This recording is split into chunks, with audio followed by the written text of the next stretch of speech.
Madame, Monsieur, bonjour. Merci de nous recevoir chez vous pour ce nouveau numéro de Presse Plus. Autour de la table, très rapidement, nos invités et consultants habituels. Ousseini Issa, journaliste professionnel. Ousseini, bonjour. Merci d'être là. À côté de vous, il y a Dr Amadou Hassan Bouaka, enseignant chercheur à l'Université de Niamey. Docteur, bonjour. Bonjour. Merci d'être là. En face, il y a Traoré Daouda, journaliste professionnel également, directeur de publication du journal Le Matinal. Et à côté, il y a Dr Amadou Bounti Diallo, ancien chercheur à la retraite. Docteur, bonjour. Bonjour. Merci d'être là. Le plateau est complet. Je propose donc tout de suite de suivre le résumé, le menu de Presse Plus aujourd'hui avec deux titres à l'affiche. Pour ce dimanche 16 octobre 2022, Presse Plus, votre émission dominicale, vous propose deux gros sujets à la une de l'actualité cette semaine. D'abord, le premier sujet qui porte sur la gouvernance et qui est intitulé « Gouvernance, Bazoum dans les pas d'Issoufou ». Le second sujet, mais qui n'est pas le moins important, évoquera la conférence de presse du nouvel ambassadeur de France au Niger. Ce sujet intitulé « Sentiment anti-français, l'ambassadeur de France s'explique ». Voilà pour le sommaire. Bonjour et bienvenue à toutes et à tous dans Presse Plus. Voilà, premier sous-thème donc, premier sujet aujourd'hui, la gouvernance au Niger. Bazoum est-il dans les pas de Issoufou? L'interrogation est à la une de beaucoup de nos confrères de la presse écrite, des journaux parus cette semaine. Je propose de suivre le résumé de ce sujet avec Boubacar Amadou, notre camarade de la rédaction de la télévision Boffer. Gouvernance, Bazoum dans les pas d'Issoufou. Renaissance, acte 1, 2 ou 3, les Nigériens de plus en plus ne se retrouvent pas. Ils font de moins en moins la différence. C'est à la même sauce qu'ils sont en train d'être mangés. En tout cas, c'est le sentiment de nombre de Nigériens depuis les premiers mois passés du régime Bazoum. Voyages multiples et inutiles, corruption, détournement des deniers publics, injustice, népotisme, promotion de la clientèle politique, déni de droits, rétrécissement des libertés et des droits, bref, tout y passe. La totale, si l'on puisse dire. Ajoutez à cela les professions de foi sans lendemain. Bazoum fait du Issoufou, c'est la conclusion à laquelle est parvenue une bonne partie des Nigériens. À ce retour de suite, le débat.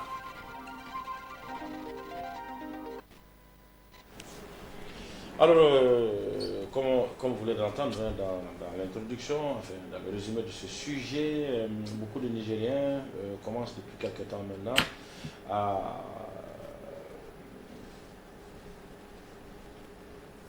à dire que Bazoum est de plus en plus dans les pas de Issoufou, des visites multiples, parfois du goût de beaucoup de Nigériens qui ne sont pas très utiles, à l'intérieur comme à l'extérieur du pays, donc c'est des visites qui se multiplient, des professions de foi qui ne sont pas suivies d'actes notamment ou de mise en œuvre, des détournements qui continuent, la corruption continue à faire son lit, etc. Ousseini, est-ce que c'est votre sentiment aussi? Je dirais que c'est un peu, comment dire, un peu exagéré de dire qu'il est sur les traces de Issoufou parce qu'il faut parler de style ici. Il est beaucoup plus à l'aise quand on le regarde, quand il fait ses déplacements, notamment ce que je peux observer dans la région de Dosso là. Du point de vue même du dispositif, et puis le contact, c'est un contact franc avec les populations. Mais bon, tout ça, ça ne suffit pas, parce que les problèmes qu'il a allé recenser là-bas, c'est des problèmes que le pays entier, tout entier, c'est des problèmes que le pays tout entier connaît, n'est-ce pas? C'est d'abord la pauvreté, de plus en plus généralisée des populations, c'est le manque d'infrastructures, c'est, comment dire, les problèmes d'accès aux services sociaux de base. Tout ça, c'est des problèmes qui sont connus, qui sont recensés. Et localement, à ce qu'on cherche, c'est qu'il y a des représentants qui sont là de l'administration qui doivent pouvoir remonter tous ces problèmes-là. Parce qu'on a comme l'impression qu'à travers ces genres de sorties, que le président, c'est lui qui a la solution miracle. Quand il va venir, les gens vont exposer leur doléance, il va trouver immédiatement. Malheureusement, c'est difficile, c'est pas possible.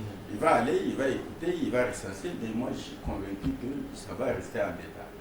On a vu, il a visité des infrastructures, notamment dans le domaine agricole, des infrastructures routières, tout ça. Et de même, quand il a été de l'autre côté, dans la région de Douki, c'est un peu ça qu'on a assisté.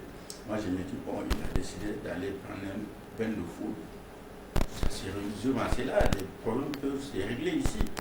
Vous l'avez évoqué tout à l'heure, les problèmes, c'est l'ampleur que prend de plus en plus la corruption, c'est l'impunité, c'est un peu l'injustice. L'exclusion qui prend le pas. Et alors, dans beaucoup d'administrations, les nominations sont sujets à beaucoup de caution. On a comme l'impression qu'il y a des citoyens qui sont logés, comment dirais-je, à la bonne enseigne, et des citoyens de seconde zone dans un pays. Et tant qu'ils ne se départent pas de ça, moi je ne vois pas comment ils peuvent parvenir à régler le problème de ce pays. Parce que c'est ça aussi l'erreur de son prédécesseur.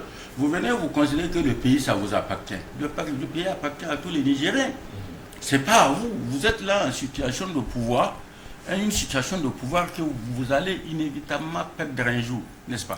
Alors il faut composer avec tout le monde, sans distinction de bord politique, ceux qui sont compétents, parce que c'est ça un peu, au départ, ce qu'il avait dit.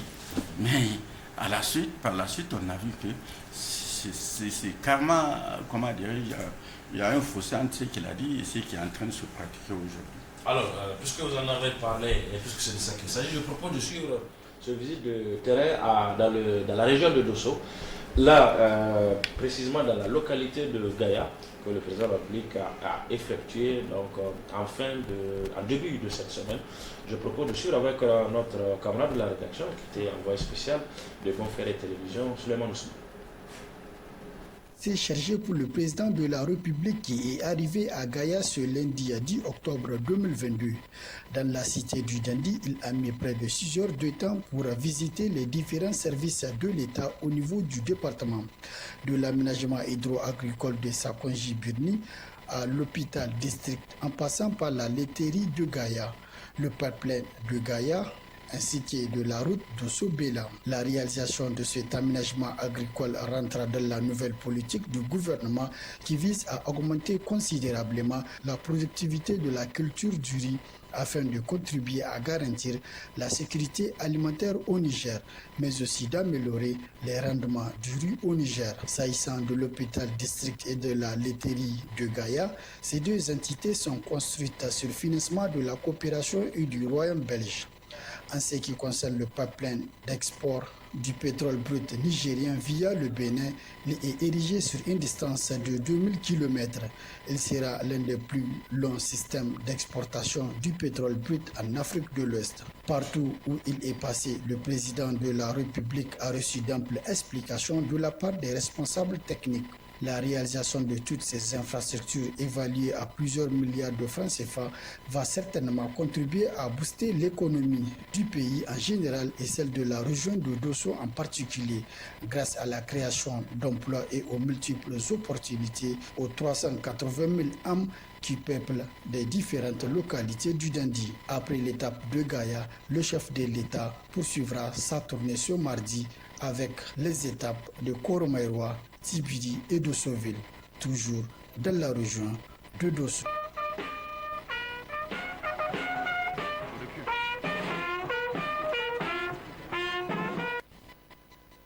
Trada.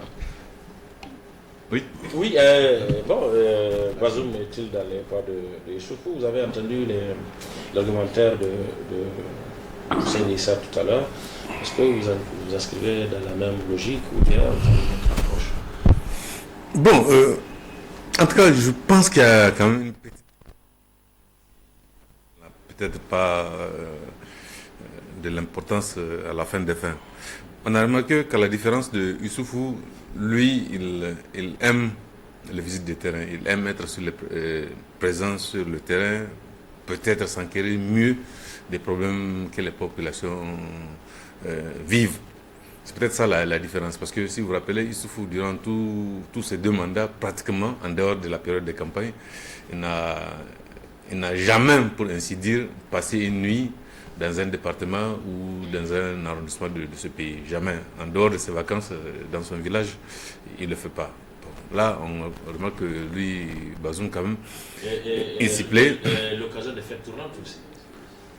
L'occasion des fêtes tournantes, c'est en région, c'est dans la capitale régionale. Et même ça, je ne me rappelle pas, je ne me rappelle pas qu'il ait dormi. En dehors de Maradi était la première étape en 2018, je crois, ou 2019, où il a pu dormir pour la première fois, je crois, en région. Ça, oui, sous réserve. En tout cas, je crois que c'est à Maradi qu'il a dormi la première fois où il a fait une rencontre. Mais sinon, chaque fois, il y va dans la matinée et il revient dans l'après-midi. Dans toutes les occasions de fêtes tournantes. Il n'a jamais. C'était connu de tout le monde. Le Hongre servait à ça, il l'amène et puis il le ramène. Mais là, avec la Bazoum, on a remarqué quand même, il y va et il accepte de dormir même dans les chefs-lieux du département. Et parfois même, je ne sais pas où il a dormi récemment, quand il était dans la région de Difa ou bien c'était. À Baroua, exactement. Donc, sur ça, en tout cas, il y a une différence. Mais bon, sur les autres aspects aussi, vous vous rappelez, peut-être il a vite parlé en son temps. Il a oublié beaucoup de contingences parce que si vous vous rappelez son interview avant le deuxième tour sur RFI, il disait que s'il est présent, c'est lui qui sera présent, c'est pas Issoufou. Or, aujourd'hui, dans la pratique, on remarque qu'il a peut-être des ambitions de faire beaucoup de choses, mais il est confronté à la réelle politique qui veut que il a beau être président, il ne peut pas faire ce qu'il a envie de faire ici et maintenant. Oui, merci. Moi, je suis d'accord avec ce qu'ils ont dit. Son style de gouvernance, quand même, se démarque un peu de celui de son prédécesseur, parce qu'il aime vraiment aller rencontrer les populations locales, alors qu'on se rappelle que le président Issoufou a plus consacré, en tout cas, une bonne partie de son magistère à l'extérieur, en tout cas aux visites à l'extérieur, plutôt qu'à l'intérieur du pays. Il part rencontrer les populations, en tout cas recueillir leurs préoccupations. Maintenant, la question, c'est la suite qui est réservée justement à ces préoccupations. Je pense qu'on a vu pour le reportage de la région de Gaïa, la question d'emploi des jeunes, la question d'infrastructure, ainsi de suite. Donc c'est vrai, il y a une administration territoriale qui est déployée souvent, mais ce n'est pas toujours évident. Peut-être il préfère venir lui-même s'enquérir des conditions de vie des compatriotes, voir leur, en tout cas les écouter, connaître leurs préoccupations et instruire justement pour pouvoir apporter une réponse au-delà justement des zones d'insécurité qu'il a déjà visitées. Peut-être pour moi, c'est dans la suite logique des régions déjà qu'il a visitées. Il a fait Difa, Tillabéri, Tawa. Je pense qu'il a renoué peut-être avec un peu cette visite-là, même si ces zones qu'il visite aujourd'hui ne sont pas beaucoup affectées par l'insécurité, même si la région de Dogondouch, je crois que ça va être un couloir de passage pour les terroristes, en tout cas ceux qui font des trafics d'armes, il me semble. Je pense que ça procède de cette logique. Maintenant, c'est de voir où il faut rapidement réagir, justement, et pour apporter des réponses aux préoccupations que vivent les populations sur le terrain. Maintenant, l'autre aspect, justement, par rapport à la question de la gouvernance, je ne sais pas si c'est vous qui avez parlé de ça, parce que là où il est plus attendu, c'est vraiment par rapport à ces questions de gouvernance en termes de style, vraiment le changement du style de gouvernance. Tradam a lâché le mot, la réelle politique a eu raison de lui, parce que avant, que ce soit avant la campagne ou même son discours historique comme d'investiture, où en tout cas les peuples nigériens avaient beaucoup nourri d'espoir par rapport à cette question de gouvernance, où il faut engager les chantiers, donc, en tout cas de l'impunité, la question de la corruption à laquelle vous faites allusion et tout ça. Donc je pense qu'aujourd'hui c'est là où il est beaucoup plus attendu pour voir comment est-ce que les lignes vont bouger pour qu'on puisse vraiment dire enfin, vraiment on a eu l'homme qu'il faut, parce qu'il faut aussi, vous avez parlé un peu de tous ces problèmes au niveau du dysfonctionnement de l'administration, la question de l'exclusion, ou bon, moi j'allais me parler de l'hyperpolitisation de l'administration, malheureusement qui ne donne pas les résultats, ou sur la base justement de l'appartenance politique, on fait la promotion des cadres alors qu'ils ne sont pas compétents. Or, l'administration doit être dépolitisée et au service justement de l'intérêt général. Donc, je pense que c'est tout ça là, peut-être avec le temps, il va rectifier pour qu'enfin, qu'il puisse justement espérer les résultats, en tout cas, qui doivent lui permettre justement, avec en tout cas desquels il va se prévaloir pour pouvoir dire au peuple nigérien, voilà ce que je vous ai promis et voilà c'est à quoi je suis parvenu. Voilà, moi je pense que c'est un peu ça qu'il faut rectifier. Oui, on a changé de président depuis mars 2021, mais les gens ont les mêmes griefs. Mars-avril 2021, le 2 avril précisément, mais on a les mêmes griefs, les mêmes critiques, me dit que c'est le même système qui continue. En réalité, moi je pense qu'il y a une différence parce que tout simplement il y a deux Issoufou. Le Issouf qui était dans l'opposition, qui connaît les 12 000 villages du Niger, et le Issoufou qui est arrivé au pouvoir, s'est barricadé et qui n'avait donc, en tout cas, comment on appelle ça, il n'avait de considération que pour son image à l'extérieur du pays. Il y a les deux là. Donc moi, dans ces déplacements, je l'ai accompagné au moins 7 ou 8 fois. Je sais que quand il dit qu'il connaît les villages, il les connaissait avant d'être. Mais une fois au pouvoir, vous avez vu ce qui s'est passé. Ça m'étonnerait que si Bazoum continue de cette manière-là, qu'il puisse se démarquer de Dosso. Je pense que beaucoup peut-être l'ignorent, mais la région de Dosso a bénéficié surtout par rapport aux autres régions d'infrastructures routières que vous ne retrouverez nulle part dans les autres régions. Et je pense que ça, il l'a rappelé. Il dit que cela va contribuer à booster l'économie de la région et du pays. En plus, c'est que vous avez, Gaïa va expérimenter à partir de janvier 2023, je crois, une nouvelle approche au niveau de la santé. Et je pense que pour pouvoir marquer les esprits, il s'est déplacé pour cela, sans compter le fait qu'il y a une nouvelle usine de lait qui s'est installée et dont il faut peut-être donner l'impulsion. Donc moi je me dis quand même que... le pipeline qui va... Le pipeline qui est en train de prendre corps et qui va desservir en tout cas la zone. Maintenant, le problème de fond, c'est que, est-ce que ces approches de bain de foule là, est-ce que c'est ce que le peuple attend de lui? Non. Le peuple attend des actions concrètes. Au niveau de ces actions concrètes là, et surtout de la détermination dans la lutte contre l'impunité et contre la corruption, on ne voit rien venir. Moi je me dis que concrètement les Nigériens ont soif de justice, quelles que soient les modalités par lesquelles il faut passer, il faudrait quand même leur rendre justice, parce que tout le monde sait. Rien que le vendredi, j'ai lu que le Niger est endetté à hauteur de 4 727 milliards de francs CFA. Où est passé tout cet argent-là quand on se rend compte que de simples petits vendeurs de cacahuètes ou de simples livreurs de viande dans les grandes familles sont devenus milliardaires. Monsieur Hamamadou a fait un petit calcul là, il a publié sur Facebook. Il dit aujourd'hui, chaque Nigérien doit 188 000 et quelques francs CFA. Il était de 23 000 et quelques, presque 24 000 il y a 10 ans. Donc, vous voyez, on est passé de 24 000 à 188 000. Et remarquez que pendant le règne de Tanja, ce sont les mêmes qui disaient que les Tanja étaient en train d'endetter le pays. Et le pass ne passe pas. Aujourd'hui, nous ne sommes plus dans le programme, nous sommes carrément à la merci du FMI et de la Banque mondiale. Nous ne sommes plus dans la... Nous sommes nous-mêmes le programme. Nous sommes nous-mêmes. Vraiment, il n'y a pas d'initiative. Même quand on parle de Renaissance Acte 3 là, en réalité, s'il n'y a pas le soutien, du FMI et de la Banque mondiale, moi je me dis qu'il faut peut-être que Bazoum se ressaisisse et puis qu'on revienne à l'orthodoxie. Voilà, sincèrement, quand moi je vois notre niveau de vie, le niveau de vie même de nos ministres, qui se promènent dans des véhicules de 70 millions, et qu'on me dise qu'on va lutter contre la corruption. Rien que la semaine passée, la présidence a commandé 19 véhicules de haut de gamme venus des États-Unis. Pour quelle raison? Pour donner à des conseillers souvent qui ne foutent absolument rien du tout. Moi je me dis qu'il faut arrêter ça. Le problème, moi je suis à la présidence d'une manière ou d'une autre, c'est que Bazoum ne maîtrise même pas l'administration présidentielle. Ce qui se passe à la présidence, il ne le sait pas. Donc comment tu vas aller tu vas me convaincre en allant à Gaïa que tu es venu lutter véritablement pour que le pays se développe. Ce qui se passe à la présidence, il ne le sait pas. Ce qui se passe, je dis, ce qui se passe. Est-ce que la présidence a besoin de 19 véhicules haut de gamme? 70 millions, pour faire quoi?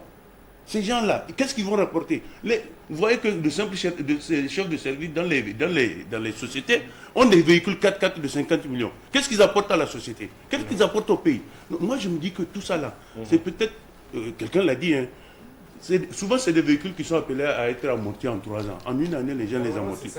Voilà. Aujourd'hui, quand nous sommes le week-end, quand vous faites le tour de Niamey, là, les gens se déplacent dans les véhicules ministériels et de fonction pour aller à des baptêmes. Ils chargent des briques et des machins.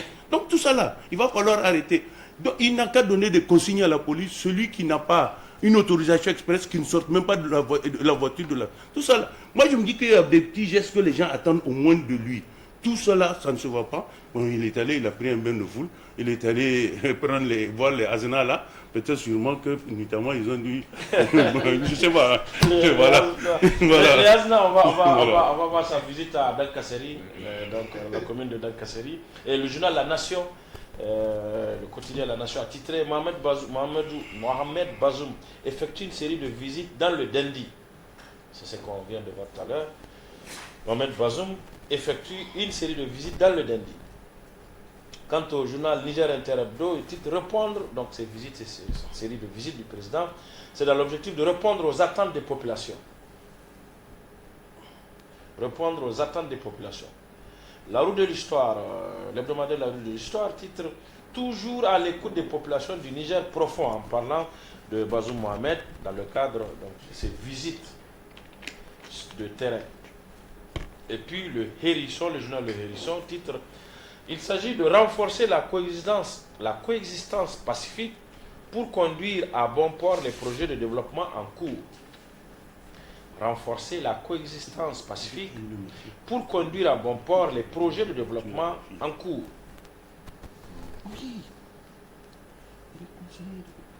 Après l'étape de Gaïa, suivant cette visite dans la commune de Dankasseri, département de Douti, avec toujours notre camarade de la rédaction, Suleiman Ousmane.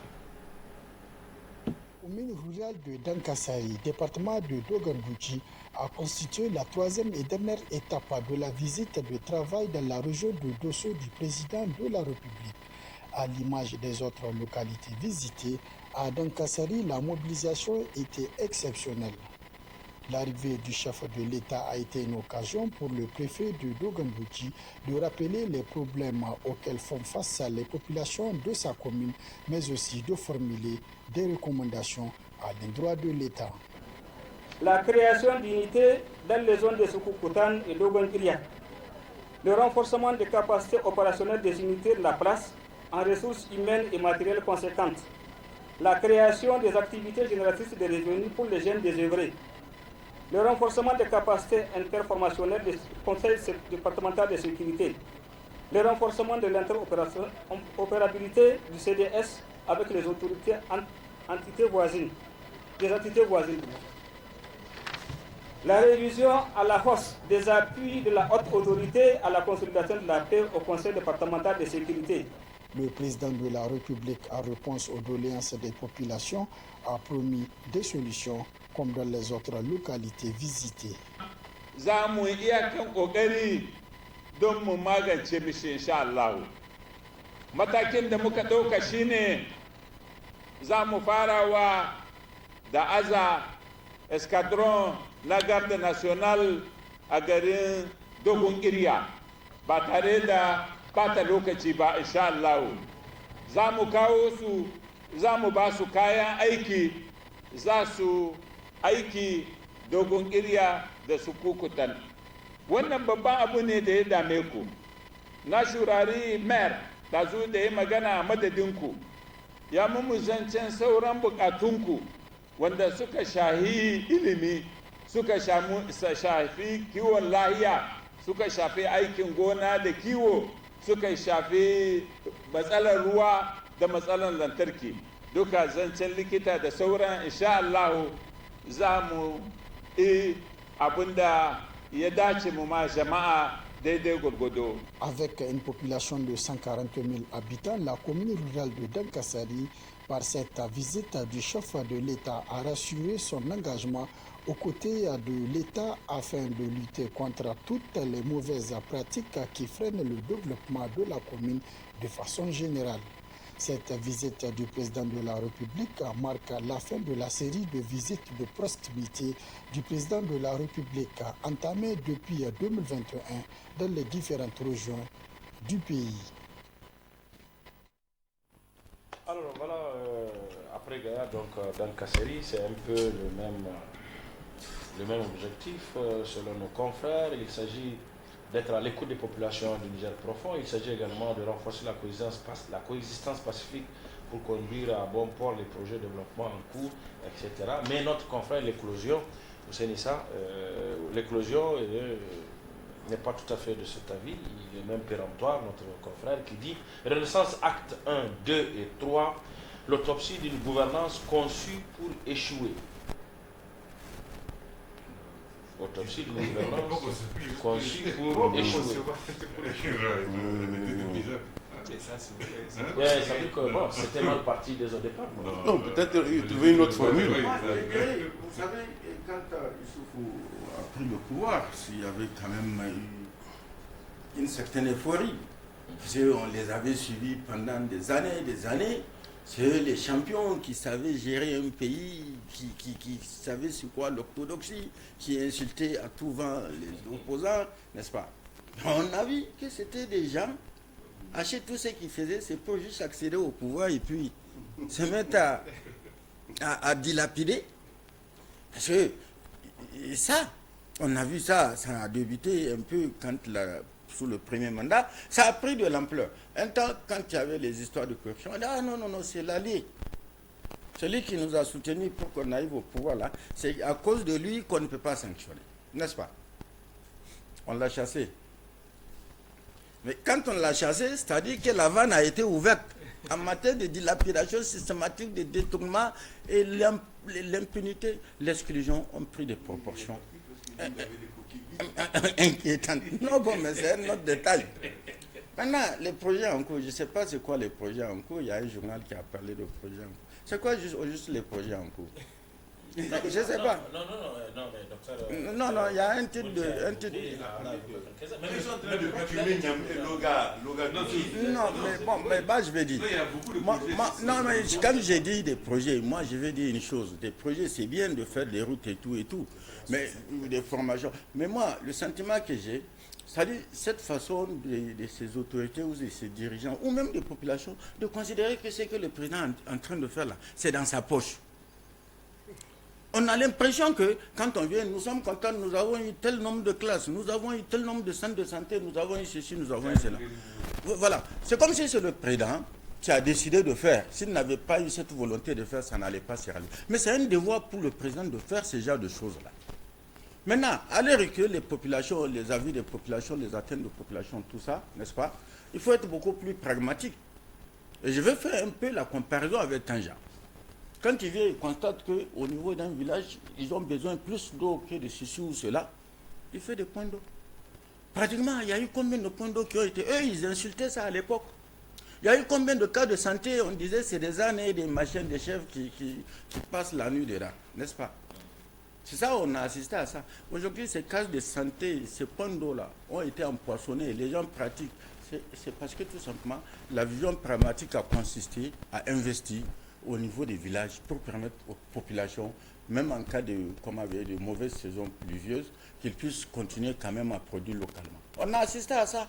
Aujourd'hui, tout le renforcement, moi je peux penser que le fondement a été posé par l'ancien sous la 5e République, parce qu'il avait une vision par rapport au développement, le développement local. Maintenant, aller prendre des engagements concernant des problèmes qui concernent l'ensemble du pays, comme pratiquement la question du chômage. Ça concerne l'ensemble du pays. Moi, je dis quelque part, c'est aller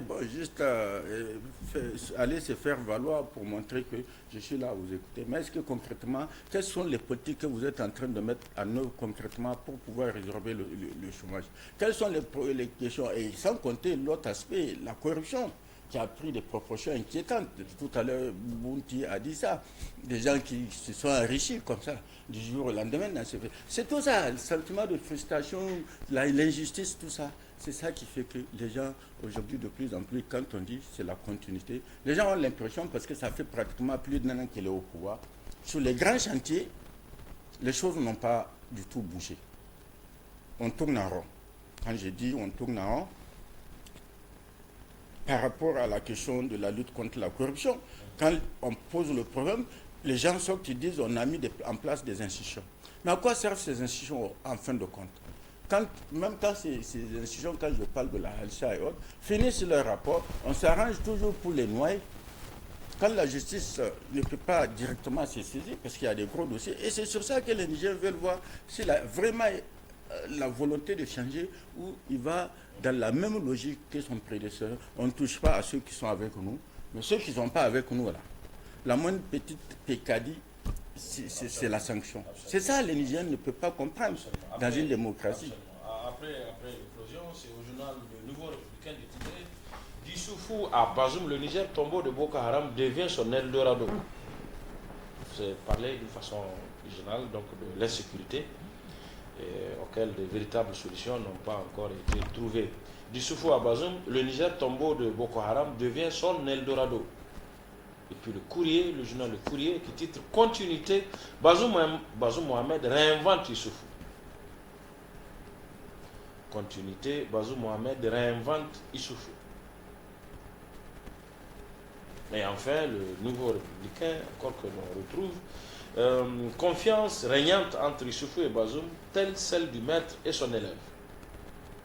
Confiance régnante entre Issoufou et Bazoum, telle celle du maître et son élève. Tout ça se résume à deux phrases. Insiste sur le fait que Issoufou, Bazoum a du mal à se démarquer de Issoufou. Bon, moi je mettrais un... Même dans la gestion quotidienne et les solutions éventuellement qu'il essaie d'apporter aux problèmes qu'il a trouvés. Donc moi je mettrais un petit bémol dans la comparaison sur le plan sécuritaire. C'est vrai que Youssouf avait dit à haute et intelligible voix que Boko Haram aura son tombeau ici, mais à dire que c'est devenu son Eldorado aujourd'hui, je pense qu'il faut nuancer. On n'a pas la véritable sécurité qu'on aurait aimé avoir, c'est vrai, mais quand même, il y a eu beaucoup de progrès dans ce sens, que c'est relativement bien contenu maintenant, en tout cas, tout le monde peut en témoigner. Cela dit, le véritable problème, et c'est peut-être pour ça que les gens ont l'impression que sur Presse Plus, on s'acharne un peu contre le système. C'est pas qu'on s'acharne, parce que le problème qui se pose, c'est que Bazoum, c'est un élément du système depuis les 10 dernières années. Donc, les échecs... Non, je parle du système, du pouvoir. C'est-à-dire, les échecs, il en est comptable. Les succès, il en est comptable. Donc, fort de cela, normalement, lui, étant président, il devait avoir fait le tri, le tamis de tous les problèmes qui ne sont pas résolus sous Issoufou pour pouvoir les apporter un début de solution, au moins sur son premier mandat. Mais comme on l'a tous relevé ici, c'est qu'il y a beaucoup de problèmes qui persistent, notamment celui de la corruption, de la malgouvernance, du détournement des deniers publics et surtout de l'exclusion politique également. Donc c'est pour ça que les gens sont un peu durs, parce que si c'était un autre régime, la solution serait plus facile et il va tout casser puis s'en aller. Mais, ouais, voilà. Mais là, lui, il devait quand même se faire violence sur lui-même, puisqu'il connaît tous les problèmes. Il connaît tous les problèmes et il n'était pas n'importe qui dans le design du Souffle. Il n'était pas n'importe qui. Il était à la conception, il n'était pas à l'exécution, il était à la conception des politiques publiques. Donc, il avait un bon baromètre, un bon agenda pour dire, bon, vraiment, on a fait ça. Et Dieu seul sait, en privé comme en public, parfois, il a dit que sur ça, il n'était pas d'accord. On a observé, par exemple, c'est vrai que c'était éphémère parce que ça n'a... Mais ça rendait difficile la vie des Nigériens. C'était les escortes, les grosses escortes du président de la République. Mais malheureusement, ça encore, c'est en train de revenir, comme on dit. Je sais, c'est revenu. Quand il était venu, au premier moment, on a observé même une fois qu'il a préféré rester à l'aéroport, attendre que les gens rentrent chez eux, parce que c'était pendant le Ramadan. Donc, c'était un poids, depuis qu'il était ministre des Affaires étrangères et ministre à l'Intérieur, ça l'a merdé. Il pensait que c'était pas bon, il faut laisser... Donc, il y a certains aspects qui... C'est du bling-bling, ça, c'est pas vraiment fondamentalement ça que les gens attendent. Mais sur les dossiers fondamentaux, il connaît lui-même les faiblesses qu'a eu le régime Issoufou, donc son régime.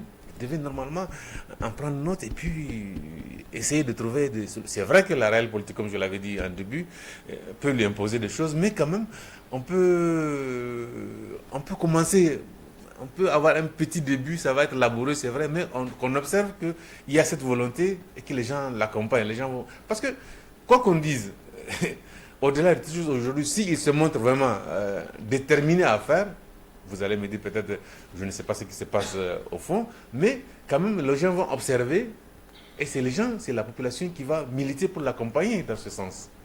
Mais là, aujourd'hui, on observe, comme on dit, c'est les gens sont en train de dire qu'il est en train d'aller dans les pas de Youssouf. Or, aller dans les pas de Youssouf, moi je pense avec tout ce qui a été dit sur Youssouf, aussi bien par les partis aujourd'hui qui composent la majorité, c'est-à-dire le MNSD et le Jamouria. Donc, aller dans les pas de Youssouf et Kishinkasa, donc aller dans les pas de Youssouf, je pense que c'est un véritable échec de tout le monde, à commencer par ceux qui l'accompagnent là, parce que tous ont décrié quand même, c'est pas que Youssouf avait pris, même s'ils étaient à un moment ou à un autre, mais tous avaient décrié ça, à moins que ce soit juste des slogans politiques pour appâter la population nigérienne pendant les campagnes.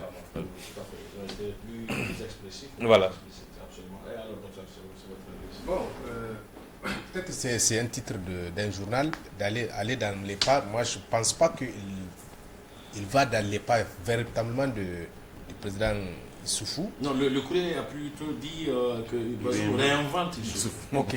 Bon, oui, c'est pour confirmer le premier qui a dit qu'il va dans les pas. C'est un peu ça. Je pense que quand même, comme je l'ai dit, il y a un changement de style un peu dans la gouvernance. Tradam a relevé quelque part. Maintenant, l'autre chose, c'est qu'il faut peut-être rappeler le slogan de campagne, c'est consolider pour avancer. Voilà, donc qui n'était pas le premier. Bon, non, je voulais un peu expliquer, parce que le slogan c'était consolider pour avancer. Consolider, c'est qui est positif, c'est qui est bien. Maintenant, en avançant, il faut rectifier justement là où ça n'a pas marché. Et l'idée de départ, c'était cela. Il voulait le faire réellement. Maintenant, ce qui est évident, Tradam l'a rappelé, c'est qu'il est issu lui-même de ce système. J'ai l'impression qu'au lieu que le système l'aide à quand même à imprimer sa vision personnelle, ce n'est pas la même vision qu'il a, la conception de la gouvernance qu'il a, ce n'est pas la même chose que pour beaucoup de ses camarades qui sont dans le... Mais comme c'est le système justement qui le fait, j'ai l'impression que c'est le système qui a un peu... Qui grippe un peu la machine par rapport à sa détermination à vouloir un peu changer, imprimer sa touche personnelle, sa vision, un peu de la façon dont les choses vont bouger. Sinon, le discours qu'il a fait, en réalité, il n'est pas porté par beaucoup de ses camarades. D'une façon ou d'une autre, justement, il est responsable de tout ce qui a été fait, mais c'est pour ça qu'il a peut-être voulu rectifier là où ça n'a pas du tout marché et vouloir peut-être... insister là-dessus pour avoir des meilleurs résultats par rapport à tous les programmes tels que le journal l'a dit, le programme de la Renaissance Acte 1 et 2. Maintenant, il faut revoir. Mais je pense que fondamentalement, c'est là où il faut revoir le système. Le système aussi doit évoluer parce que les gens ont besoin des résultats. Leur vœu, c'est de rester aussi longtemps au pouvoir comme ils l'ont dit. Mais comment est-ce qu'on peut, si on ne fait pas faire bouger les lignes, au moins par rapport aux attentes des populations, il faut peut-être qu'il y ait un meilleur accès aux services sociaux de base, le service de santé. C'est vrai, la sécurité, vous avez dit, c'est relativement contenu pour l'instant, mais il y a beaucoup d'autres choses. Moi, à mon avis, il y a la question de la réconciliation des Nigériens, cette histoire de cohésion nationale. La dernière fois, je disais que au cours d'un débat, pratiquement, il n'y a pas de nation.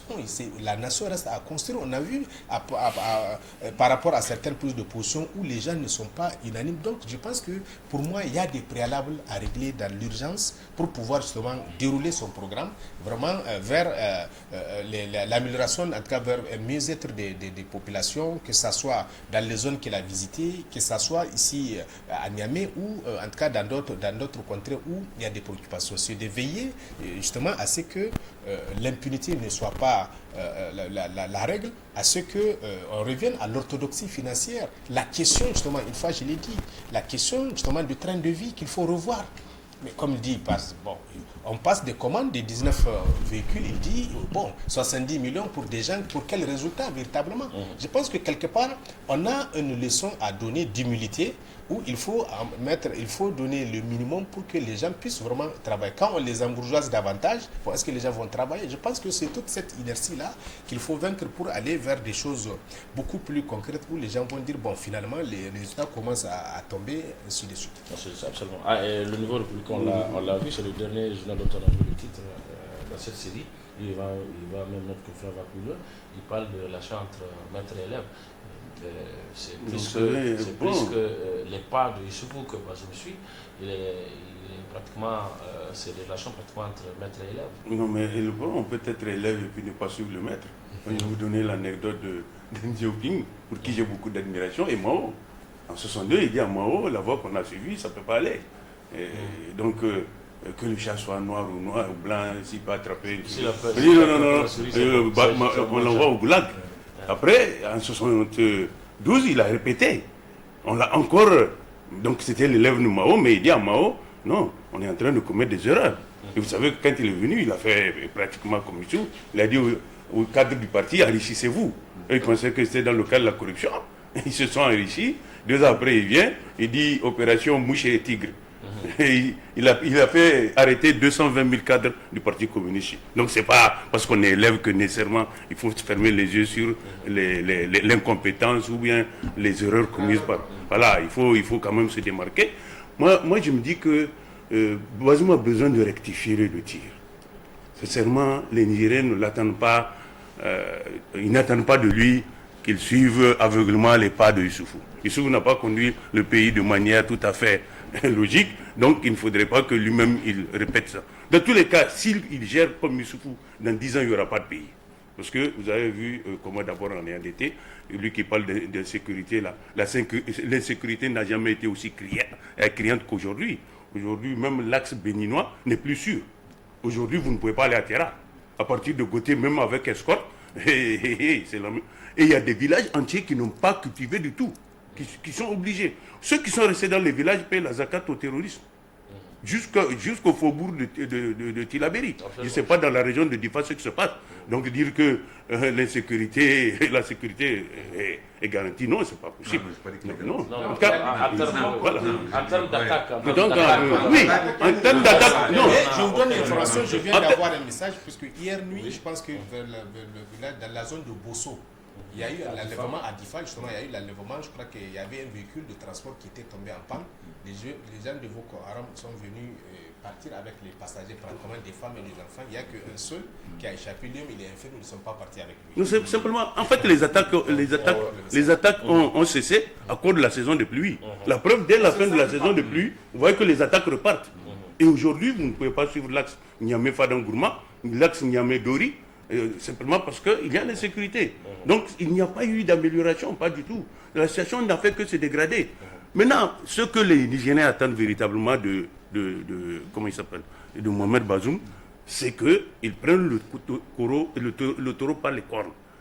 Que véritablement il engage une lutte implacable contre la corruption, comme il l'a promis dans son premier discours. Qu'il arrête, comment on appelle ça, cette descente aux enfers qui consiste à créer des super Nigériens qui sont au-dessus de la loi, qui peuvent s'enrichir, qui peuvent détourner, et qu'il rapporte de la rationalité dans l'administration. Moi, je pense que nous sommes dans une situation de guerre. Vous ne pouvez pas vous permettre de vivre dans le luxe pendant que nous avons besoin de ces moyens-là pour lutter véritablement contre les forces du mal. Tu ne peux pas te promener avec un véhicule de 70 millions dans un pays où le SMIC fait combien moins de 50 000. Oui. Regardez les ministres là, sincèrement, leur niveau de vie n'est même pas comparé aux stars de Hollywood. S'il vous plaît, non, il faut. Non, moi, sincèrement, moi je me dis qu'il faut qu'on arrête ça là. Il faut s'adapter à l'économie de guerre. Quand on va sortir de la guerre là, maintenant les gens peuvent faire ce qu'ils veulent. Mais pour le moment qu'ils sachent que nous sommes. Même notre approvisionnement n'est plus garanti. C'est-à-dire qu'aucun des couloirs là n'est garanti. Parce qu'à la longue, est-ce qu'on ne va même pas se rabattre sur le Nigeria? Et le Bénin a été victime d'attaques avant-hier nuit, à Karimama. Oui, ils ont brûlé même un commissariat. Et maintenant, frontière Bénin-Burkina, c'est pareil. Hein? Maintenant, on tend vers la fin de la saison des pluies, il faut reprendre les attaques. Maintenant, est-ce que nous allons attendre que ces gens-là nous attaquent ou bien engager un processus une offensive, les chercher là où ils sont, juste dans leur dernier retranchement, pour essayer de garantir au moins, en tout cas, les couloirs d'approvisionnement du pays. Donc moi je me dis sincèrement que voilà ce sur quoi les Nigériens attendent Bazoum. Maintenant c'est pas le bain de foule ou bien les promesses. Quand tu fais des promesses, il faut les tenir. Si tu sais que tu ne peux pas tenir les promesses, ne les fais pas. Et là où on l'attend, en tout cas, c'est surtout dans le cadre de la lutte contre l'impunité, dans le cadre de la lutte contre la corruption. Alors, donc, ça nous amène tout droit on appelle ça, à la suite de comment il doit tenir le pouvoir pour pouvoir arriver au résultat escompté. Et c'est l'une des questions, l'une des solutions sur notre confrère se trouvera déjà dans de l'issue du prochain congrès du parti qui aura lieu en décembre. Et notre confrère Le Monde aujourd'hui titre Renaissance Acte 3. Comment Bazoum Mohamed peut-il gouverner sans avoir d'emprise sur le parti qu'il a porté au pouvoir? Comment Mohamed Bazoum peut-il gouverner sans avoir d'emprise sur le parti qu'il a porté au pouvoir? Et puis le canard en furie dans la même lancée, mais qui constate renouvellement des instances fédérales en prélude au congrès PNDS, le vide se crée autour du président Bazoum. Renouvellement des instances fédérales en prélude au congrès du PNDS Taraya, le vide se crée autour du président Bazoum.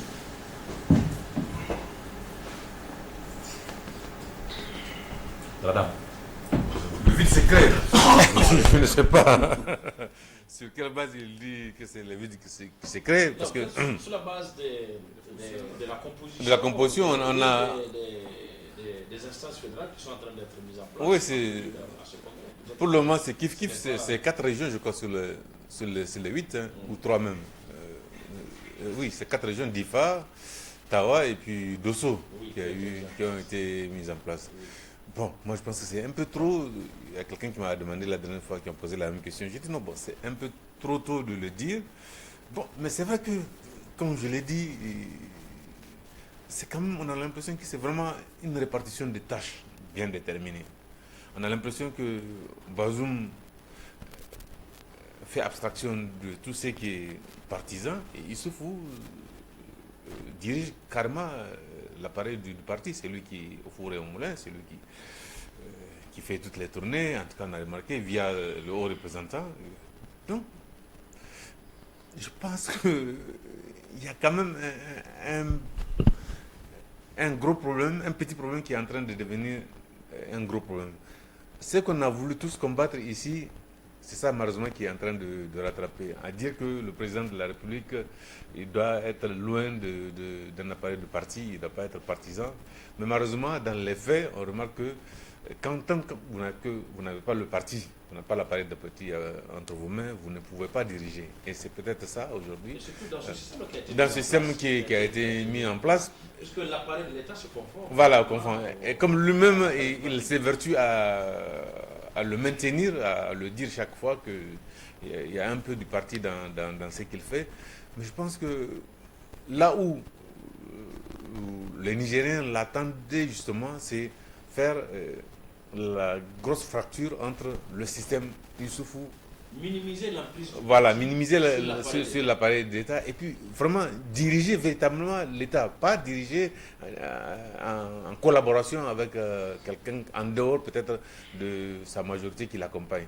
Mais là, effectivement, quand on observe, tout le monde s'est fait une religion que c'est tant qu'il n'aura pas le parti et il risque de ne pas l'avoir à ce rythme, donc il ne pourra pas diriger clairement le pays. Et c'est aujourd'hui à ça qu'on est malheureusement en train d'assister.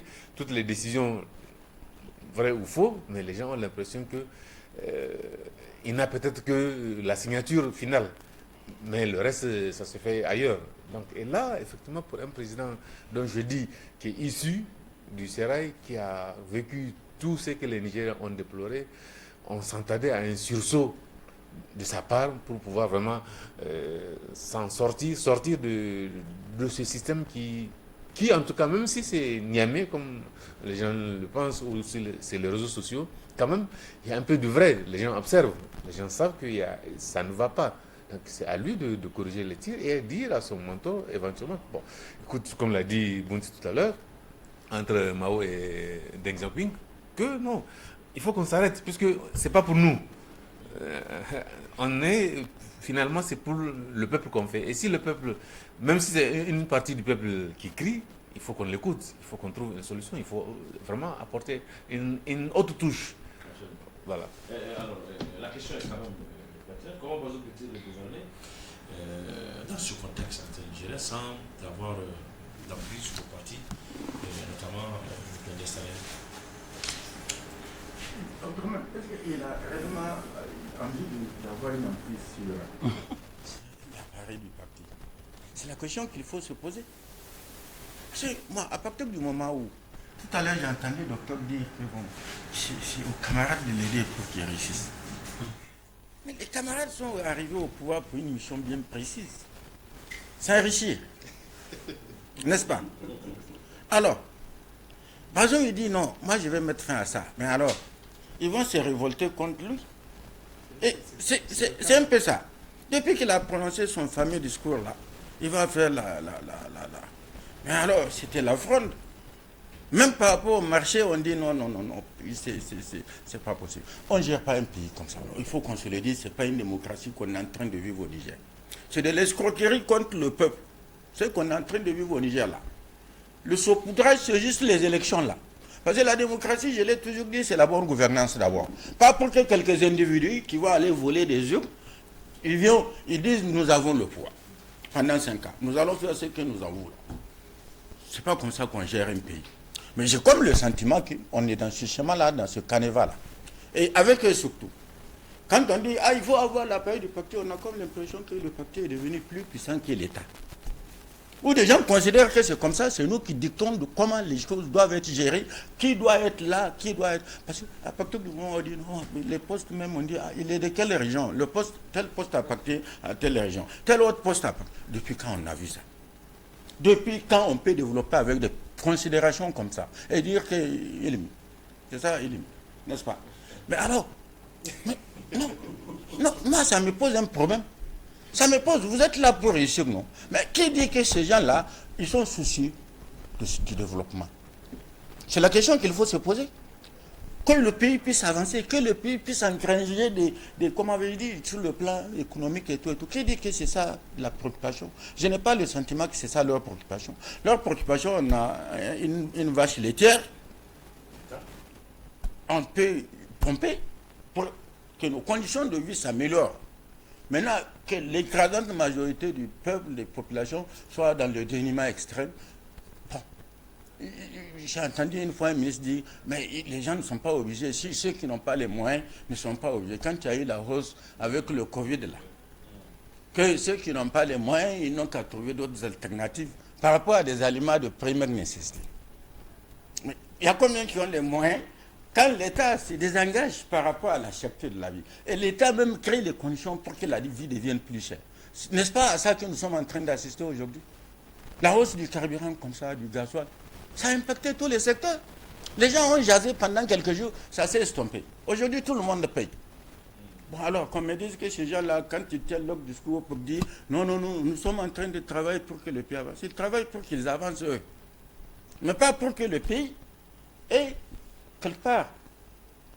Bazoum, c'est un pur produit du système. Maintenant, s'il veut mettre fin à ça, il peut mettre fin. Il a les leviers du pouvoir, non? Moi, je suis convaincu s'il le fait, c'est qu'il aura le soutien populaire. Parce qu'il sait un peu, comment avait dit, la gestion de 10 ans de Youssouf, là. Comment ça a fumé les Nigériens s'il se permet, s'il dit, bon, moi je vais faire en sorte que le peuple ne soit pas, en tout cas, qu'on ne continue pas à primer le peuple dans la gestion de l'État. Moi, je suis convaincu qu'il aura un soutien fort populaire qui va lui permettre même peut-être éventuellement de briller un second mandat. Mais qu'on dise que non, il a l'appareil, tant qu'il n'a pas l'appareil, mais comment ils vont lui donner l'appareil? Avec son discours là, comment ils vont lui céder l'appareil pour qu'il soit... C'est ça l'enjeu. Absolument. Docteur, c'est quand même compliqué dans ce contexte. Ce que Fernand a essayé de montrer, aussi dans une certaine mesure. Oui, c'est vrai, mais est-ce que pour l'heure, c'est pas une préoccupation? Bon, moi je pense que... Moi je fais une analyse juridique. Et je pense qu'il n'a pas besoin pour l'instant que lui il s'implique dans le renouvellement des instances, d'autant plus que la Constitution le dit à son article 46 alinéa 2. Le président de la République est au-dessus des partis politiques. C'est vrai, il y a un parti politique d'abord qu'il a investi, les alliés qui l'ont soutenu. Il est devenu, lui, il n'a pas à se préoccuper du renouvellement justement de la structure, puisque il est issu quand même d'un parti politique qui est structuré, comme il l'a dit lui-même. Ils l'ont soutenu, ainsi de suite. Maintenant, c'est ce que moi j'ai toujours dénoncé, le fait qu'il y ait cette confusion entre l'appareil du parti et l'appareil d'État. Parce que lui, il est à la tête de l'État. Si le constituant a mis justement cette disposition, puisque au début, dans les différentes constitutions, on dit que le président de la République est au-dessus de la mêlée. C'est notre histoire constitutionnelle depuis 1992 avec Ousmane. Si on a mis noir sur blanc dans la Constitution que le président de la République est au-dessus des partis politiques, lui, il ne doit pas s'intéresser à ce qui s'est fait dans les partis politiques. Il est le chef de l'administration, il est le chef de l'État, même si il doit peut-être se baser sur les ressources humaines des partis, de son parti, des alliés, mais il a également le droit, la latitude de prendre dans le vivier de l'administration pour faire la promotion aux emplois publics, aux emplois à caractère technique. Pour les emplois politiques, les partis peuvent pouvoir. Mais tant qu'on continue justement à faire délibérément cet amalgame-là, ça ne peut pas marcher. Et le système est fait en sorte que le parti est plus fort que l'appareil d'État, malheureusement. Parce que c'est eux qui contrôlent, c'est eux qui doivent dire qui il faut placer à tel endroit. Mais c'est ça le véritable problème.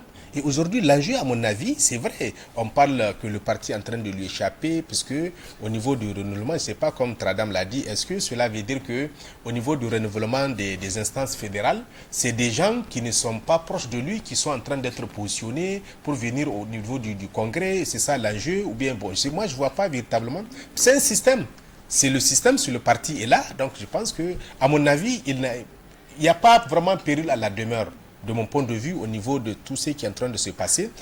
Ceux qu'ils doivent comprendre que l'appareil du parti est différent de l'appareil d'État. C'est vrai, l'appareil du parti joue un rôle important dans peut-être la formulation d'un certain nombre de priorités en termes de conception du programme, du candidat. Mais à partir du moment où le candidat est élu, il devient le président de la République.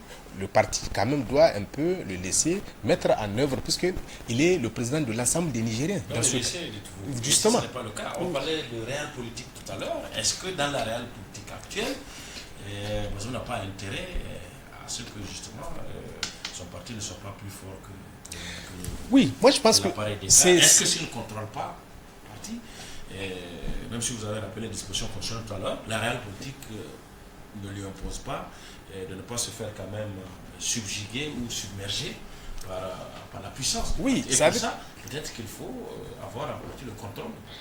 Oui, mais même s'il a le contrôle du parti, puisque c'est la vision du système, c'est la politique même du parti, c'est comme ça qu'il faut que leurs camarades doivent gérer, y compris l'État, malgré qu'il soit au-dessus du parti. Moi, à mon avis, c'est ça le véritable problème.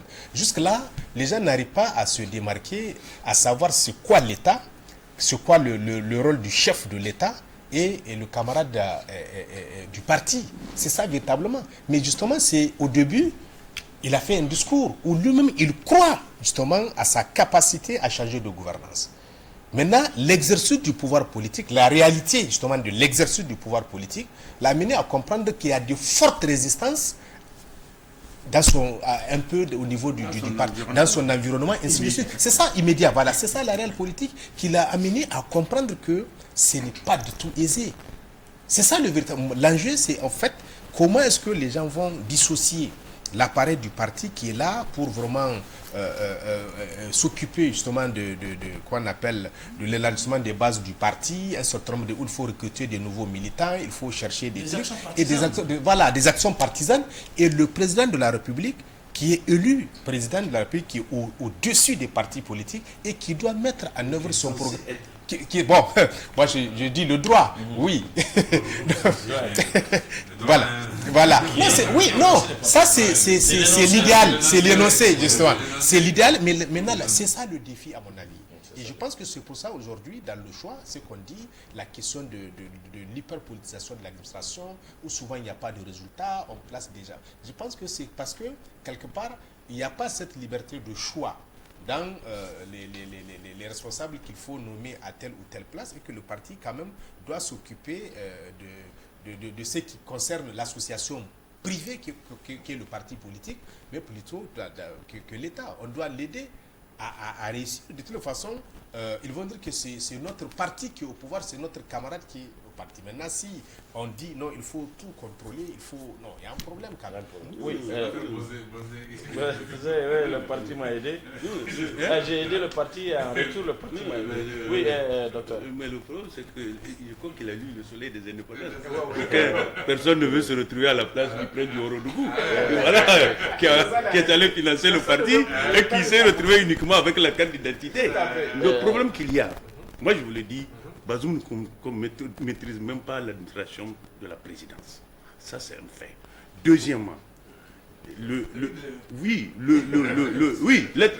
c'est-à-dire que la gestion de l'État est telle qu'aujourd'hui, regardez les conseillers qui nomment. Comment on peut prendre un homme d'affaires, le nommer conseiller à la présidence et lui donner un marché? Ah oui, juridiquement, je pense que ça pose un problème. Si, oui, s'il veut rester dans les affaires, il reste dans les affaires. Mais s'il vient en tant que conseiller ou ministre, il ne peut plus faire des affaires. Mais docteur, oui. il veut bien se mettre là-bas à côté.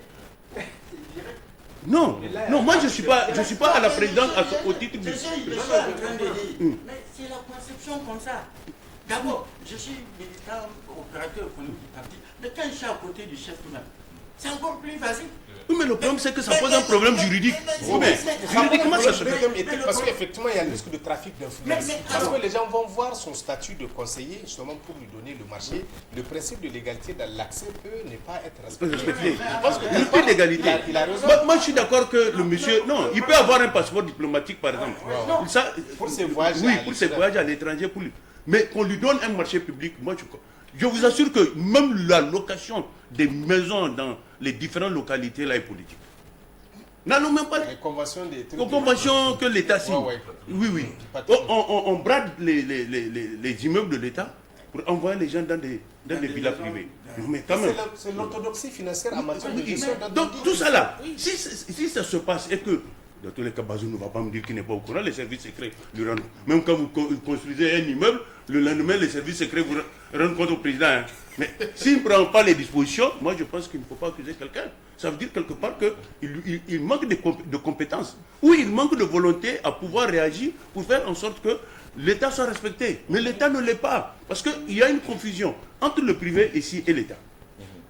Ceux qui donnent les marchés les donnent à des gens avec lesquels ils partagent les ressources. Il ne faut pas se le cacher. Sinon, comment un vendeur de viande peut devenir milliardaire?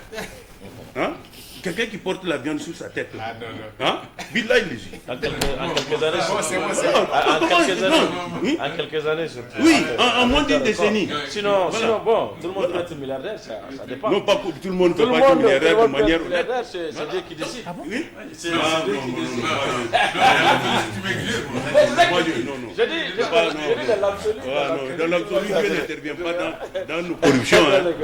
Alors, on s'intéresse un peu à quelques messages et questions, en tout cas des interventions de notre spectateur. Monsieur Karim Gazibo nous écrit, il dit: le Parti Rose veut conserver le pouvoir longtemps. C'est ce qui est normal. Le président l'a réaffirmé à RFI. Mais pour cela, il faut beaucoup d'argent. D'où les détournements massifs, la corruption à grève d'échelle, en toute impunité. On peut même dire encouragé et voulu. Je suis totalement d'accord avec ça. Encouragé quoi? Encouragé et voulu. Non, c'est un système qui est maintenu, c'est un système, on sait comment les gens sont sortis, comment les gens sont arrivés au pouvoir, et du jour au lendemain, comment beaucoup on a appliqué les opérateurs économiques. Comme ça, dans ce pays, grâce au marché public, on sait comment les choses fonctionnent. Mais ils ne veulent pas que ça finisse, parce que c'est ça le nerf de la guerre, n'est-ce pas? Parce que quand ils font leur campagne, il semble que c'est des milliards qu'ils injectent, et un seul opérateur peut donner des milliards. Alors, il faut bien maintenir, comment dire, ce système... Il réinjecte les milliards. Mais bien évidemment, parce que si mon restaurant, je vais récupérer ce que j'ai mis. Voilà un peu, comment ça s'appelle, un peu la vision, le mode de fonctionnement de ce système. Hein. C'est pas autre chose. Et c'est pour ça que quand Bazoum dit, moi je suis convaincu qu'il ne pourra rien faire, il ne peut pas changer. Il ne peut pas changer parce que lui-même il dit il faut qu'on reste longtemps au pouvoir. Mon parti. Il l'a dit récemment, je crois, dans une interview accordée à RFI et France 24, où il dit que voilà, et que alors, et une autre fois, en parle des journalistes africains de l'Ouest, il a eu à dire que voilà comment ça fonctionne au niveau, comme on avait dit, les décisions sont prises de manière collégiale. Mais à partir de ce moment, mais vous voyez bien qu'il n'a pas cette volonté, parce que le président de la République doit être au-dessus de la mêlée. Mais il refuse d'être au-dessus de la mêlée. Et il le dit ouvertement, je suis toujours dans la mêlée. Mais alors, mais comment voulez-vous que les choses repasser par les préliminaires? Si vous avez remarqué, les éliminatoires. Cette semaine, la semaine dernière, il y a un petit papier qui a circulé de cotisation sur les réseaux sociaux d'un agent de douane. Et qui, comme par hasard, 2 jours après, voilà, donc un poste. Non, il est de bon temps maintenant de se faire critiquer par Bana. Comme Bana te critique, on va te nommer. Alors, monsieur Mohamed Mokhtar, il dit bonjour Presse Plus, les visites du président de la République sont juste des tournées politiques, occasion de rencontrer les leaders communautaires, mobiliser la population au moyen des articles roses, accompagnés des indemnités très souvent. À chaque visite, on entend dans ces interventions, nous allons résoudre vos problèmes. Mais l'objectif est d'exprimer sa popularité. D'expérimenter. D'exprimer sa popularité. D'exprimer. Oui, certainement d'expérimenter, de rechercher certaine popularité. Je sais pas. Oui, bon, je pense que par rapport aux visites, on l'a un peu dit, peut-être c'est par rapport à son style, c'est d'aller rencontrer directement les populations, recueillir leurs préoccupations par rapport à telle ou telle attente et de pouvoir apporter un peu la solution. On a dit le tout justement, ce n'est pas de rencontrer, c'est d'apporter une réponse rapide aux préoccupations en termes d'accès surtout aux services sociaux de base. Ceux qui n'ont pas accès à l'eau potable, qu'ils puissent l'avoir, ceux qui n'ont pas accès aux soins de santé, qu'ils puissent avoir, la question de l'éducation, la question de la sécurité et tout ce qui s'ensuit. Donc je pense que c'est, on en a déjà parlé peut-être, mais sinon bon, parler un peu de trucs de popularité, je pense qu'il a pris quand même un certain nombre d'engagements électoraux. C'est d'aller peut-être là où il n'a pas encore apporté des trucs, de rassurer qu'ils vont le faire. Maintenant, il va le faire, est-ce que dans l'immédiat, dans combien de temps? Je pense que c'est un peu cela à mon avis. La visite, comme on l'a dit, il avait déjà visité les contrées où il y avait l'insécurité, où il justifiait peut-être la priorité pour ces régions et maintenant peut-être la renouer avec les autres régions et peut-être Dosso. Compte tenu de sa position stratégique un peu par rapport à tout ce qui concerne l'économie, puisque c'est par Gaïa que rentre la majorité de nos marchandises qui viennent du port de Cotonou. Je pense que c'est un peu ça qui justifie, en tout cas, cette visite-là, à mon avis. Monsieur Amadou Alzouma Abdoulaye, il dit qu'il est très difficile de gouverner un État dans le tâtonnement. La gestion d'un État se fait par des hommes politiques ayant d'une part le sens de l'État et d'autre part l'amour du pays. Mais très malheureusement, le Niger est depuis longtemps gouverné dans une léthargie totale et avec amateurisme parce que nombreux sont ceux qui disposent de prérogatives de prendre des grandes décisions qui engagent la responsabilité de l'État et qui ne sont totalement dépourvus du sens de l'État. Et le résultat que ça engendre, c'est la mauvaise gouvernance. Mais c'est clair que c'est ça que nous parlons. Moi, je me dis qu'il y a une amalgame entre ce qui est public et ce qui est privé. Les gens ne font plus la différence entre ceux qui appartiennent à l'État et ce qui leur appartient. Quand vous voyez rien que le parc automobile du Niger, moi je me dis que c'est ahurissant. Hein, quand vous voyez ce qui se passe, aussi bien au niveau des sociétés d'État qu'au niveau même des ministères, le nombre de 4x4 de grande valeur qui circulent, qui sont souvent mis à disposition des directeurs centraux, tout ça là. Moi je me dis qu'on peut passer outre, on peut s'en passer, on peut quand même revenir à nos moyens et essayer de faire en sorte que ces moyens qui seront dégagés là soient véritablement consacrés au développement.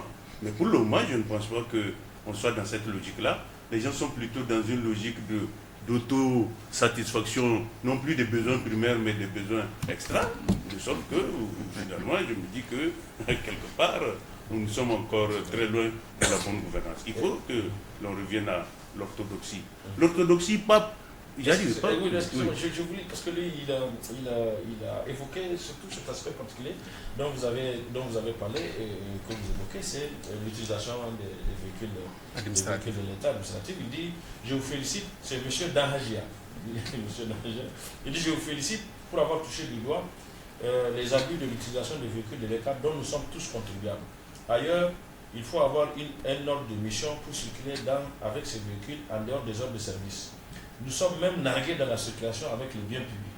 Pratiquement la majorité des utilisateurs sont des nouveaux conducteurs et qui n'ont même jamais eu de véhicule dans leur vie. Et donc là, malheureusement, le carburant qui est utilisé, c'est aussi le carburant de l'État. Oui. Donc l'argent du contribuable. Oui. Moi, je me dis qu'il faut peut-être trouver le moyen de mettre fin à cela. Et aujourd'hui, vous savez que le garage administratif ne joue pratiquement plus son rôle. Pourquoi? Parce que les gens délocalisent même la réparation de ces véhicules-là dans des garages privés où ils ont des intérêts. Mais tout ça là, maintenant, il va falloir qu'on revienne là-dessus, remettre le garage administratif au centre de la gestion du parc automobile de l'État et faire en sorte que, quand un véhicule est affecté à quelqu'un, que ce soit véritablement dans le cadre uniquement du service, que ce véhicule-là circule. Si éventuellement il va avec dans son jardin et que la police le prend, on reverse le véhicule au niveau du garage administratif. Parce qu'il n'y a pas de justification, en tout cas à ce niveau-là. Ouais. Moi, je pense que Bounty a raison. Ça repose le problème un peu du respect des biens publics. L'article 41 de la Constitution le dit, les biens publics sont sacrés et inviolables. Je pense qu'il y a quelques années, vous vous rappelez, au temps de Tanja, quand il y a eu un usage abusif, surtout des véhicules de l'administration, où les week-ends, les jours fériés, les gens utilisent les véhicules, y compris pour leur chantier, on prend des briques dedans. Il y avait la police, je crois, qui a été instruite. Tu ne peux pas franchir les postes de police, en tout cas la barrière, tant que tu n'as pas un ordre de mission. Je pense que, au-delà des véhicules, les gens abusent. Les biens dans l'administration, on prend, on amène à la maison, on abuse. Je pense que c'est de revenir à ça. La question justement de la sacralité doit vraiment être tolérance zéro pour les abus. Et comme vous l'avez dit, si vous utilisez le véhicule privé, le véhicule administratif du moins pour aller dans votre jardin au baptême le week-end, mais le carburant qu'on vous donne votre dotation, vous ne l'utilisez pas pour aller au service. On l'aurait compris au moins le week-end. Mais il y a des ministres modèles, on m'a dit, les week-ends à partir de 18h, ils laissent le véhicule de fonction là, et ils prennent leur véhicule privé. Et souvent, même les frais d'émission à l'extérieur, quand ils partent pour une mission de 10 jours, ils font 7 jours, ils reviennent, ils reversent le reliquat au trésor et ils exigent à ce qu'on leur donne vraiment le reçu de versement. Donc, je pense que quelque part, c'est à ça qu'il faut revenir. Et ça participe justement de la construction de la bonne gouvernance de la citoyenneté responsable. Monsieur Ali Issoufou, vous écrivez l'opinion, il dit contrairement à ce que pense Dr Bounty Diallo, Bazoum Mohamed maîtrise et contrôle bel et bien l'administration publique nigérienne à travers l'appareil du parti et le ministère de la fonction publique et de la réforme administrative coiffé par un secrétaire général au service exclusif du régime. Mais il faut reconnaître que les régimes précédents n'ont pas géré le pays de cette façon. Sinon, beaucoup d'entre eux ne seraient pas là aujourd'hui à intimider les gens. Il faut aussi reconnaître que le président de la République est très mal entouré, d'où les défenses décriées par Dr Bounty. Le président de la République peut mieux faire en s'entourant de cadres valeureux et compétents et en appliquant strictement les textes et lois de la République avec le mérite et la compétence comme seul critère de promotion sociale tel que recommandé par la plupart des consultants. Regardez au Sénégal, vous voyez, il est quasiment impossible d'aller dans le commandement si vous n'êtes pas issu de l'École nationale d'administration. Tout à fait. Vous ne pouvez pas quitter un poste ministériel sans qu'il y ait une inspection d'État qui va vous donner un quitus. Si éventuellement vous avez commis des malversations, qu'est-ce qui se passe? C'est que l'inspecteur d'État refuse de signer votre passation.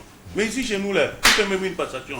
Et même les postes comment on appelle ça, d'inspecteurs d'État sont politiques. Au Sénégal, c'est pas politique, ils sont 12.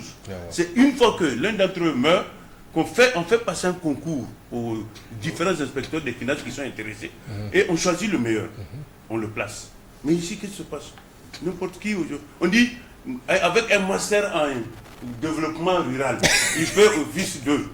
Oui, secrétaire général. Oui. On prend un Truffion, on le nomme gouverneur souvent. Il n'a même pas les capacités de comprendre véritablement son rôle. Ce qui l'intéresse, c'est les frais de représentation là qu'on lui donne. C'est tout. Non, je pense que tout ça là, parce qu'il faut qu'il y ait des postes politiques. On fait la part entre les postes politiques et les postes techniques. On a fait dans les textes. Mais dans la réalité, les gens... C'est ce que je veux vous dire. Le texte, la loi existe. La loi 2021 là, détermine la classification des emplois supérieurs de l'État. Donc c'est justement cette loi qui a classé les emplois supérieurs à caractère technique et à caractère politique. Maintenant, ce qui est grave, c'est les emplois supérieurs à caractère technique qui sont plus politisés, ce que vous êtes en train de dire. Aujourd'hui, dans la loi, le poste de cadre de commandement de gouverneur, des DG sont des postes techniques. Et effectivement, lorsqu'on forme à l'ENA des administrateurs, ceux qui font l'administration générale, mais on les forme pour le commandement. Et aujourd'hui, pratiquement, c'est les postes qui sont les plus politisés. Je n'ai rien contre les enseignants, les infirmiers, mais vous allez voir que c'est un infirmier, un enseignant qu'on nomme préfet, où il ne connaît même pas élaborer une lettre administrative. Mais la dernière fois, j'ai vu la lettre d'un préfet qui circule, mais c'est pitoyable. Et c'est ça l'image de l'administration. Ils sont les représentants, le préfet, le gouverneur sont les premiers représentants de l'État au niveau de l'administration déconcentrée, territoriale. Mais s'ils ne sont pas formés, et quelque part, c'est pour ça, à un certain moment, les gens ont voulu limiter cela pour dire qu'il faut prendre dans le vivier, justement, des cadres qui sont formés à l'ENA, maintenant, quitte à ce que par le tour extérieur, il y a un certain pourcentage, justement, que le président peut... Comme en diplomatie, récemment, j'allais venir à ça. Ils ont même un statut particulier. Mais malheureusement, c'est pratiquement les 10% qui sont réservés aux diplomates de carrière. Les 90% sont nommés parmi le personnel politique qui n'ont aucune expérience, qui n'ont jamais géré l'administration. Et c'est pour ça qu'on a des véritables problèmes. Non, vous savez, à un moment donné, quand même, ces réformes ont été entreprises.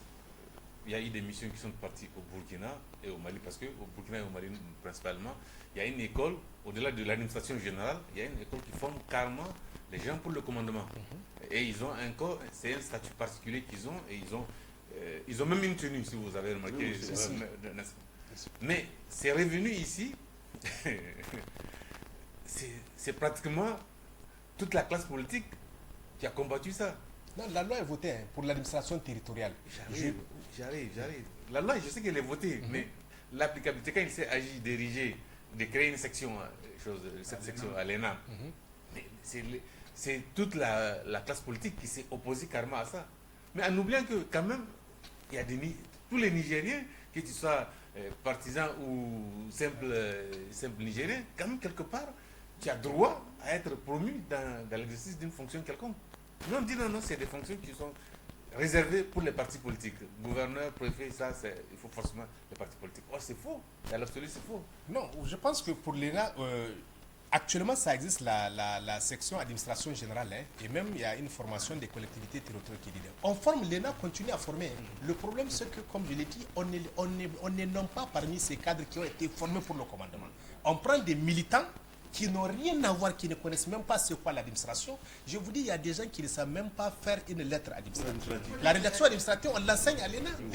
On apprend ça. Mais on les nomme comme cadre de commandement. C'est ça le véritable problème. Et ce qu'Ali a dit, bon, Ali, je le connais bien.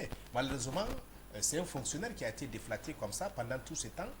Bon, pour un certain nombre de considérations, peut-être qu'on ne va pas dévoiler ça, puisqu'il connaît l'administration. Quand il parle comme ça, il connaît en réalité ce qui est en train de se passer dans l'administration, malheureusement. Un ancien diplomatique. Exactement, tout à fait. En fait, on finit avec ce message de M. Aliou Maman Barmou Moubarak. Aliou Malam Barmou Moubarak.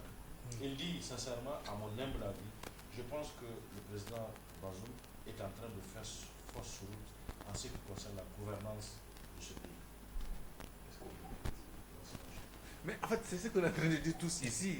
Lui, il a utilisé plus un mot fort en disant fausse route, mais ça y ressemble parce que le contrat premier, même si c'était pas ça le contrat, c'est lui qui s'est engagé volontairement dans son discours historique, comme l'a dit le docteur. C'est lui qui s'est engagé à dire je veux faire ça et ça. Personne ne lui a demandé ça. C'est peut-être il a senti à travers sa campagne qu'il y avait cette nécessité. Et à travers l'expérience vécue les 10 dernières années, qu'il y a quand même beaucoup de failles qu'il faut corriger dans son système propre à lui. Et il s'est engagé à faire ceci et cela. Mais 1 mois, 2 mois, 3 mois, 4 mois, 5 mois, 6 mois, 1 an, maintenant 1 an et demi après, les gens observent quand même. Si on devait noter sur un coefficient de 20, si on doit noter, les gens savent qu'il doit être en deçà de la moyenne parce que beaucoup n'a pas été fait. Et peut-être, moi je dis, chat échaudé craint l'eau froide, peut-être... l'eau chaude, hein? chat échaudé crée l'eau froide. Non, l'eau froide, c'est ça l'expression. Donc, peut-être avec l'affaire de Damaladi Oziri qui a fait, ou qui s'est investi vraiment pour démontrer une nouvelle vision, une nouvelle lecture de la diplomatie nigérienne et de la politique extérieure du pays, quand il a été arrêté net, comme les physiciens disent que l'arrêt brutal s'appelle accident, quand il y a eu cet accident en cours de parcours. Donc les gens, tous ceux qui avaient peut-être des ambitions de faire mouvoir la machine vers un changement de cap, on dit, ah, si on peut se faire taper comme ça et que Si la compétence peut se retourner ouais, contre toi, et le patron n'est pas en mesure de vous protéger, donc les gens ont baissé les bras et puis chacun maintenant observe le bateau. Or, même un commandant, il a besoin des appuis, il n'est pas forcément sur la commande, il actionne, comme j'ai dit, c'est le faire faire, un chef c'est le faire faire, mais si vous allez faire faire par des gens qui ne sont pas sûrs que s'il y a des bobos, vous allez les protéger, ils vont faire le minimum, le service minimum. Et c'est à ça qu'on assiste aujourd'hui, malheureusement. Et ça tâtonne, hein, la présidence, là, la communication, ça va dans tous les Non, c'est pas la communication. La communication, c'est parce que quand la communication n'y va pas, c'est pour ça qu'on voit tous les travers. Mais en réalité, ce n'est pas que la communication, il y a beaucoup de secteurs où ça ne tourne pas rond. Alors, deuxième sous-thème de principe, plus tout de suite, avec Boubacar Amadou, notre camarade, le rédacteur de la télévision Mofo.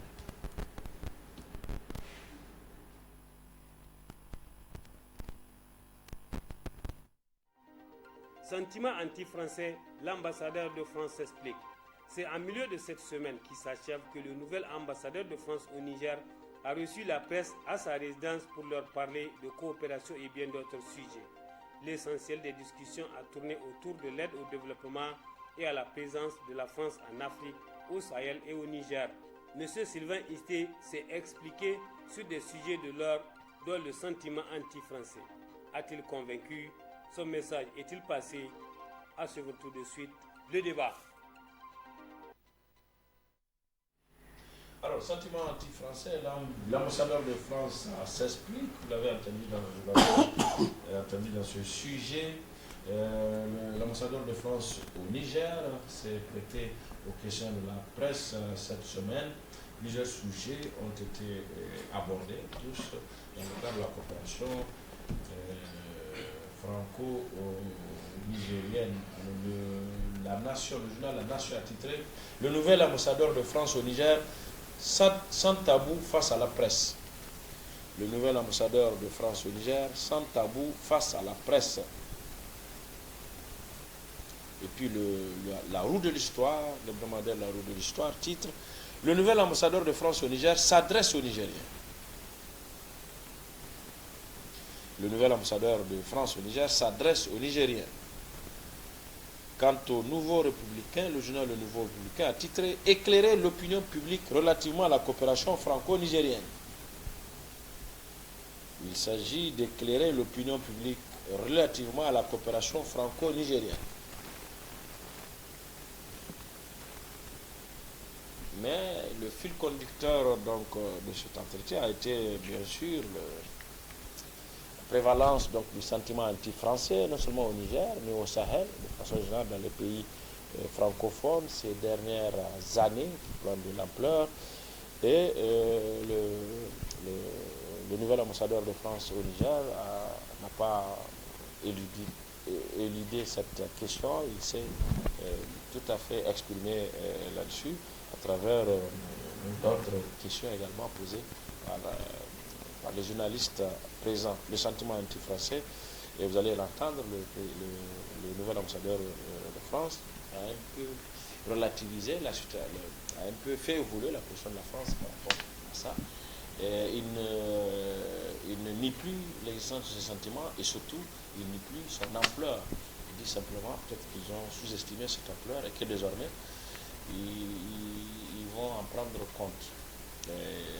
Le résumé de ce sujet avec Balima Bourema, notre camarade de la rédaction de la télévision Mofo. La France est mal vue dans les pays du Sahel et même au-delà.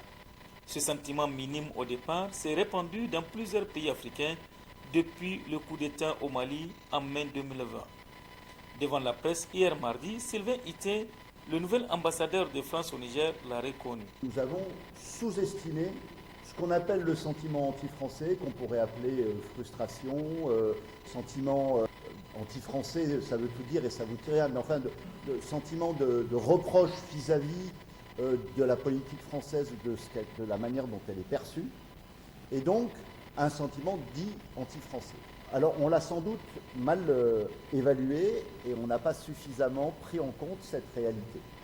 Au Niger, au Mali ou encore tout récemment au Burkina Faso, ce sentiment anti-français est visible dans les manifestations de rue. Des pancartes ou des affiches et même des slogans demandant le départ français sont clairement annoncés.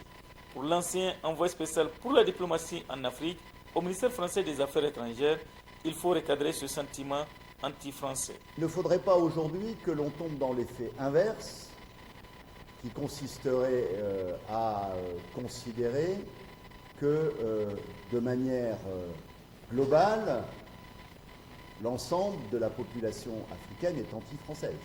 Ça n'aurait pas plus de sens que dans l'autre sens. Très présent sur les réseaux sociaux, l'ambassadeur Sylvain Itier entend aussi apporter sa contribution dans la lutte contre la désinformation, la mésinformation sur son pays.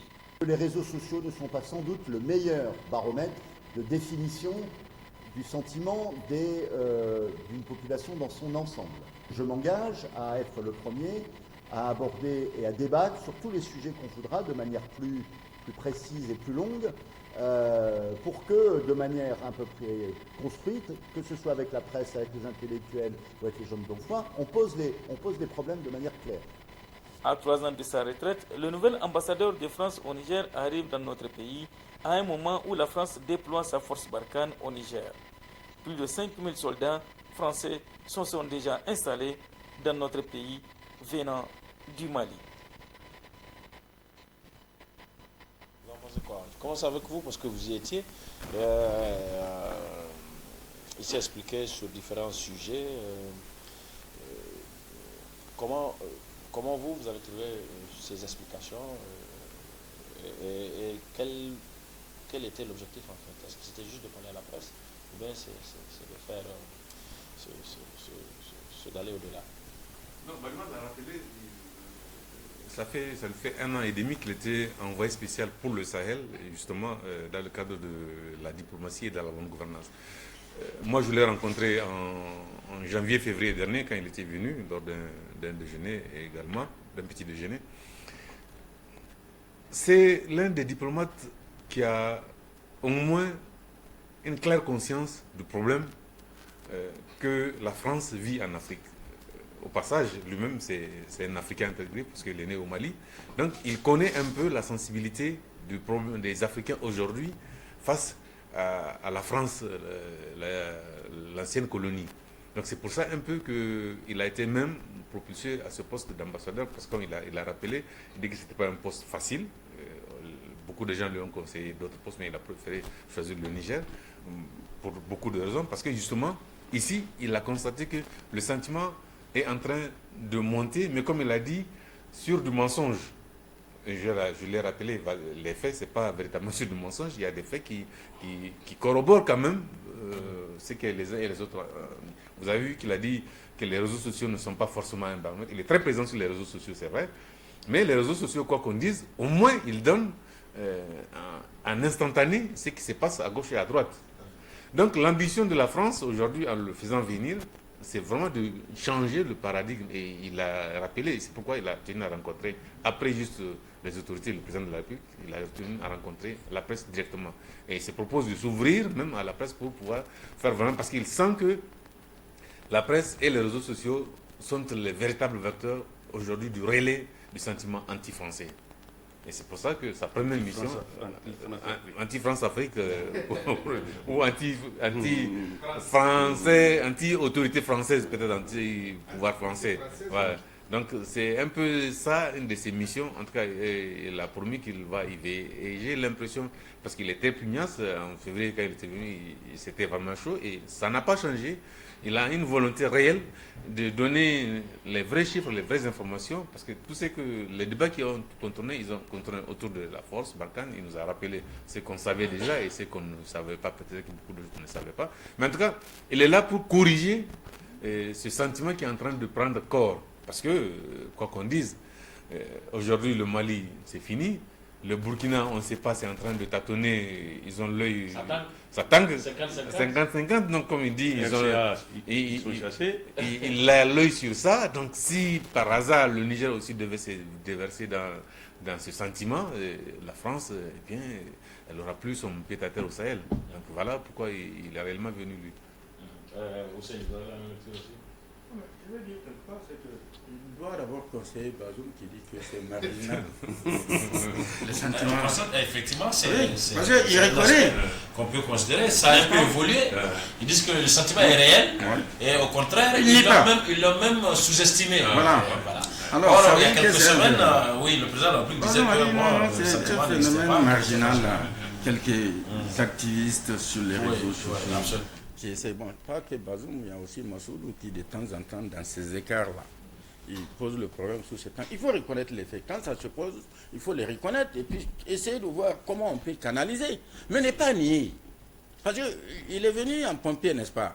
Mais il n'a qu'à alors, il n'a qu'à les conseiller, ceux qui sont à la tête, pour leur dire non, attendez, si vous devez sortir pour parler de ces questions-là, ne jetez pas l'huile sur le feu. Parce que de plus en plus, ça prend une certaine ampleur, ce sentiment-là. Et ce n'est pas que seulement au niveau des centres-villes, hein. Même quand vous allez dans les campagnes, un peu partout, les gens ils ont une conscience que comment dire, les relations entre la France et même ceux qui ne sont pas allés à l'école, hein, parce que de plus en plus, les gens sont éveillés par d'autres canaux, ils arrivent à s'informer. Même si on accuse voilà. le mouvement d'avoir été manipulé. Mais parce que, bon, aujourd'hui, de plus en plus... Mais c'est comme si c'est pas une manipulation. Non, c'est pas une manipulation. Une manipulation russe. Non. Non, mais moi je veux dire, mais manipulation, ça signifie quoi manipulation? Mais moi, aujourd'hui, parce que les gens ont l'impression, j'ai l'impression que ceux qui sont au pouvoir, ils pensent que les gens ne sont pas rattachés à des terroirs au village. Quelque chose qui arrive dans mon village, je suis allé à l'école. Moi, je peux expliquer aux populations, voilà pourquoi ça nous est arrivé cette situation-là. Alors, est-ce que je suis allé manipuler les populations? Non, je ne suis pas allé les manipuler, je suis allé l'objectif de prendre conscience que ça là, nous sommes en train de vivre cette situation parce que tout simplement, il y a telle situation qui se produit au niveau de l'État. Ce n'est pas de la manipulation. J'informe mes concitoyens pour qu'ils prennent leurs dispositions. Parce qu'aujourd'hui, quand on dit par exemple que tout ce qu'on connaît dans la bande, comment ça s'appelle, la zone de l'Azout, la Berry, tout ça, tout ce qu'il y a comme insécurité, c'est lié quelque part à, comment dire, à des convoitises par rapport aux ressources qu'il y a dans cette zone-là. Ce n'est pas autre chose. Subitement que la zone devienne invivable et que quand de l'autre côté on dit qu'il y a même des éléments de Maliens, ils ont constaté que effectivement ces djihadistes-là, ils ont des armes sophistiquées, ils ont des munitions, ils ont pratiquement des armes de guerre. Mais où ils trouvent ça? Où est-ce qu'il y a des marchands d'armes où il y a des dans les parages où on peut comment dirais-je avoir à disposer de ces armes? C'est ces questions-là. Et c'est ça qui fait que les gens se disent, mais ils ne sont pas là pour nous aider. Dans tous les cas, il n'y a personne qui vient aider quelqu'un à se développer. Moi, je l'ai toujours dit, on prend conscience qu'on doit se développer soi-même, avec ses moyens. Mais pas penser que quelqu'un va venir avec le développement. Et c'est malheureusement ce qu'on est en train de vouloir inculquer aux Nigériens, que grâce à cette coopération, il n'y a pas une seule coopération. Une coopération peut aider. Mais une coopération ne développe pas. Il faut qu'on crée les conditions, les rapports de force nécessaires pour que les ressources soient, comment dire, équitablement, comment dirais-je, monnayées. Est-ce qu'on est dans ce schéma-là? Quand il est conscient, quand la France a décidé, à travers Areva, Imouraren, de fermer, comme ça, Tanja, s'il était encore au pouvoir, non, ça n'allait pas s'effacer de la manière dont ça s'est passé. Il allait dire non, ou vous l'exploitez, ou vous en allez. N'est-ce pas? Quelqu'un va prendre. Mais aujourd'hui, on est dans une situation où c'est eux-mêmes qui sont pour dire que l'uranium ne vaut plus rien. Et Moulanen, c'est leur réserve. C'est leur réserve.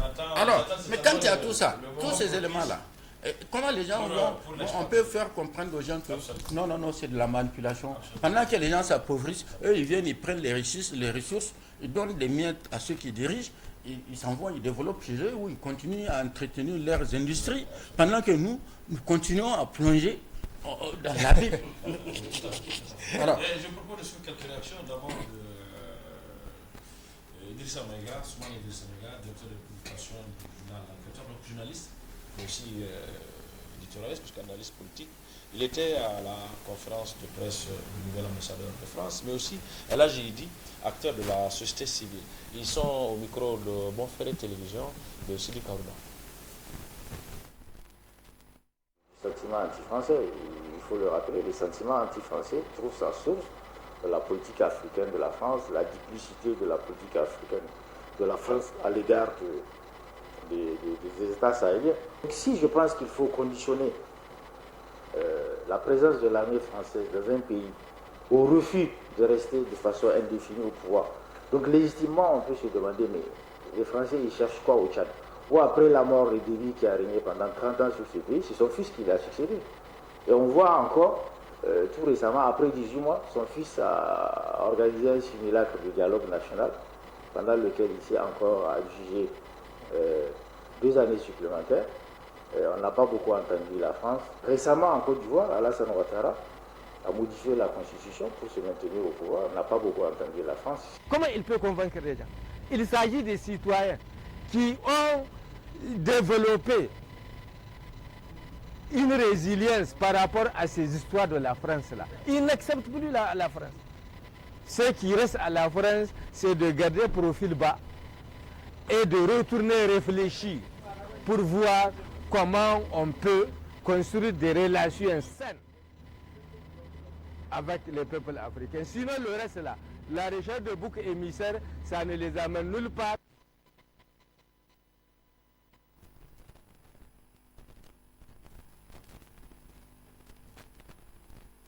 Je pense qu'ils ne vont pas s'en sortir quand ils vont penser que c'est les Russes qui manipulent l'opinion.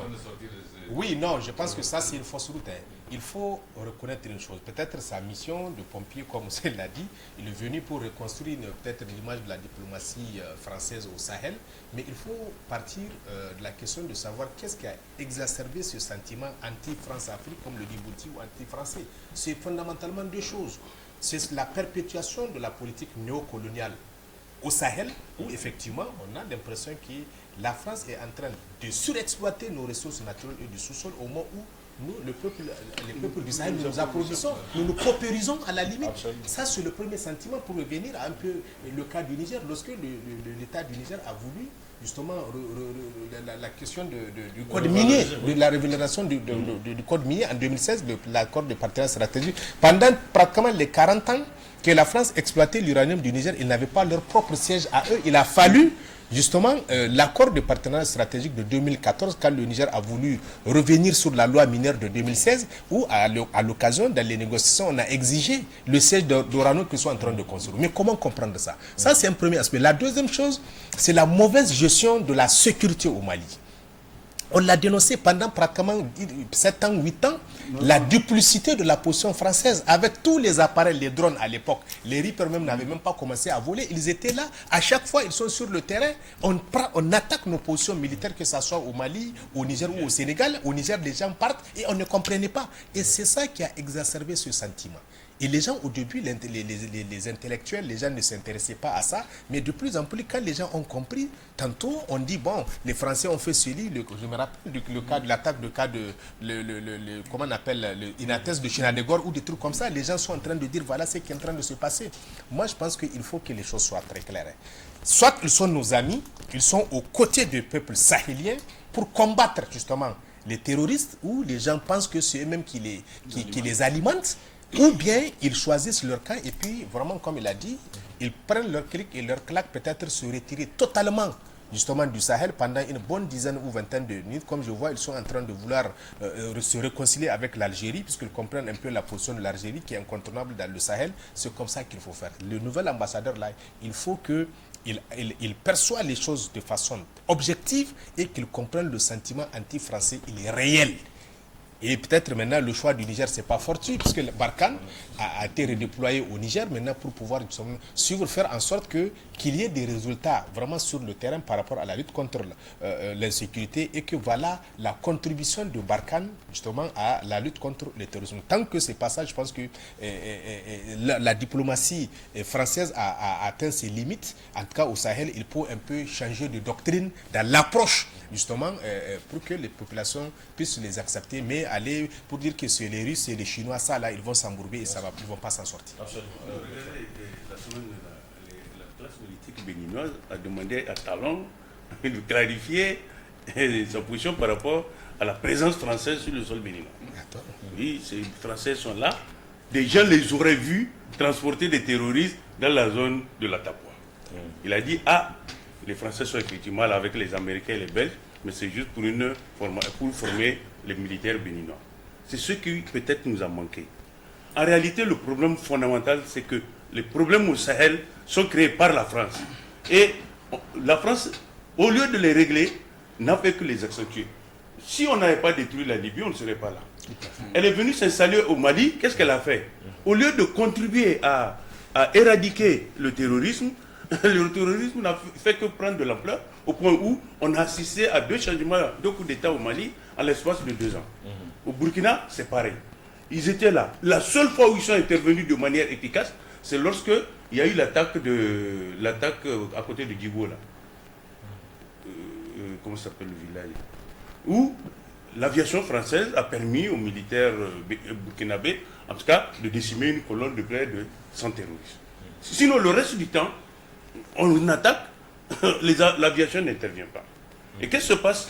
Nous assistons à des hécatombes, aussi bien au Mali, au Niger, au Burkina. Si le rôle de l'ambassadeur, c'est de venir éteindre le feu, il ne pourra pas éteindre le feu tant que la France ne fera pas ses preuves. Est-ce qu'elle va arrêter l'exploitation éhontée de nos ressources? Est-ce qu'elle va remettre encore l'existence du franc CFA, qui est une monnaie de singe? Est-ce qu'elle va... Moi, une fois, j'ai passé la nuit à l'aéroport de Paris, j'avais près de 2 millions de francs, parce que je n'ai pas pu faire la monnaie, mais je vous assure que je n'ai même pas vu de l'eau à l'aéroport, parce que les gens ne connaissent pas le CFA. Ils m'ont dit, il faut aller à la banque de... Comme c'était le mois de septembre, il y avait moi je pensais qu'il faisait jour, en fait il était déjà 20h et quelques. J'ai passé. Donc c'est vous dire que c'est une monnaie qui n'arrange en réalité que les entreprises françaises. Si véritablement la France veut changer les choses, il faudrait qu'elle remette en cause toute sa doctrine qui a cours depuis la colonisation. Et que nous, justement, nous aussi, nous ne jouions pas le jeu. Il ne faut pas uniquement accuser la France. Si la France peut faire ça, c'est parce qu'en notre sein, nous manquons de patriotisme et de nationalisme et qu'elle peut manipuler une certaine couche chez nous. Les gens à qui elle donne les gens d'honneur, vous pensez qu'ils sont pour les intérêts du Niger ou pour les intérêts de la France? Hein? On te donne la Légion d'honneur, ça veut dire que tu as vraiment fait du bon boulot pour la France. Voilà. Et donc maintenant, pratiquement, tu te mets au service de la France.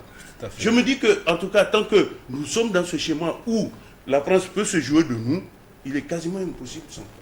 Si véritablement l'ambassadeur est venu, en tout cas pour... Je vous assure, moi je me pose une question. Qu'on me montre un projet que la France a monté au Niger et qui a réussi. L'aide de développement. Non, pour un projet. Un projet. Lui, il a l'université. À l'université, le LMD est en train d'échouer. Pourquoi? Parce qu'ils ont fait venir un coopérant français qui est venu semer la pagaille. Avec l'aide des Nigériens. Oui. Mais on te dit LMD. Mais le LMD, c'est toute une philosophie. Qu'est-ce qui se passe derrière le LMD? Il y a un certain nombre de considérations. Vous ne pouvez pas vous engager dans le LMD si vous n'avez pas les moyens. C'est les mêmes cours que les gens reprennent. Au lieu de 50 heures, on dit 30 heures. 5 heures, 20 heures. Philosophie morale, non, c'est morale politique, ainsi de suite. Donc, de sorte qu'aujourd'hui, moi je vous assure, montrez-moi un seul projet que la France a exécuté chez nous et qui a réussi, je vous assure, je vais suivre les Français les yeux fermés. Fermés, je ne veux plus critiquer. Donc, je ne suis pas le seul. Les gens voient sur le terrain ce qui se passe. La France le joue. La France est dans une position paternaliste. Ce monsieur-là. Mais s'il va juste sur les réseaux sociaux, qu'il aille sur le terrain. Qu'il aille sur le terrain. Quand les Chinois on voit. Ils sont pragmatiques. Non, ils sont là. Quand les Turcs coopèrent, on voit concrètement ce qui se passe sur le terrain. Quand on voit les Allemands, moi j'aime beaucoup la coopération allemande, je vous le dis.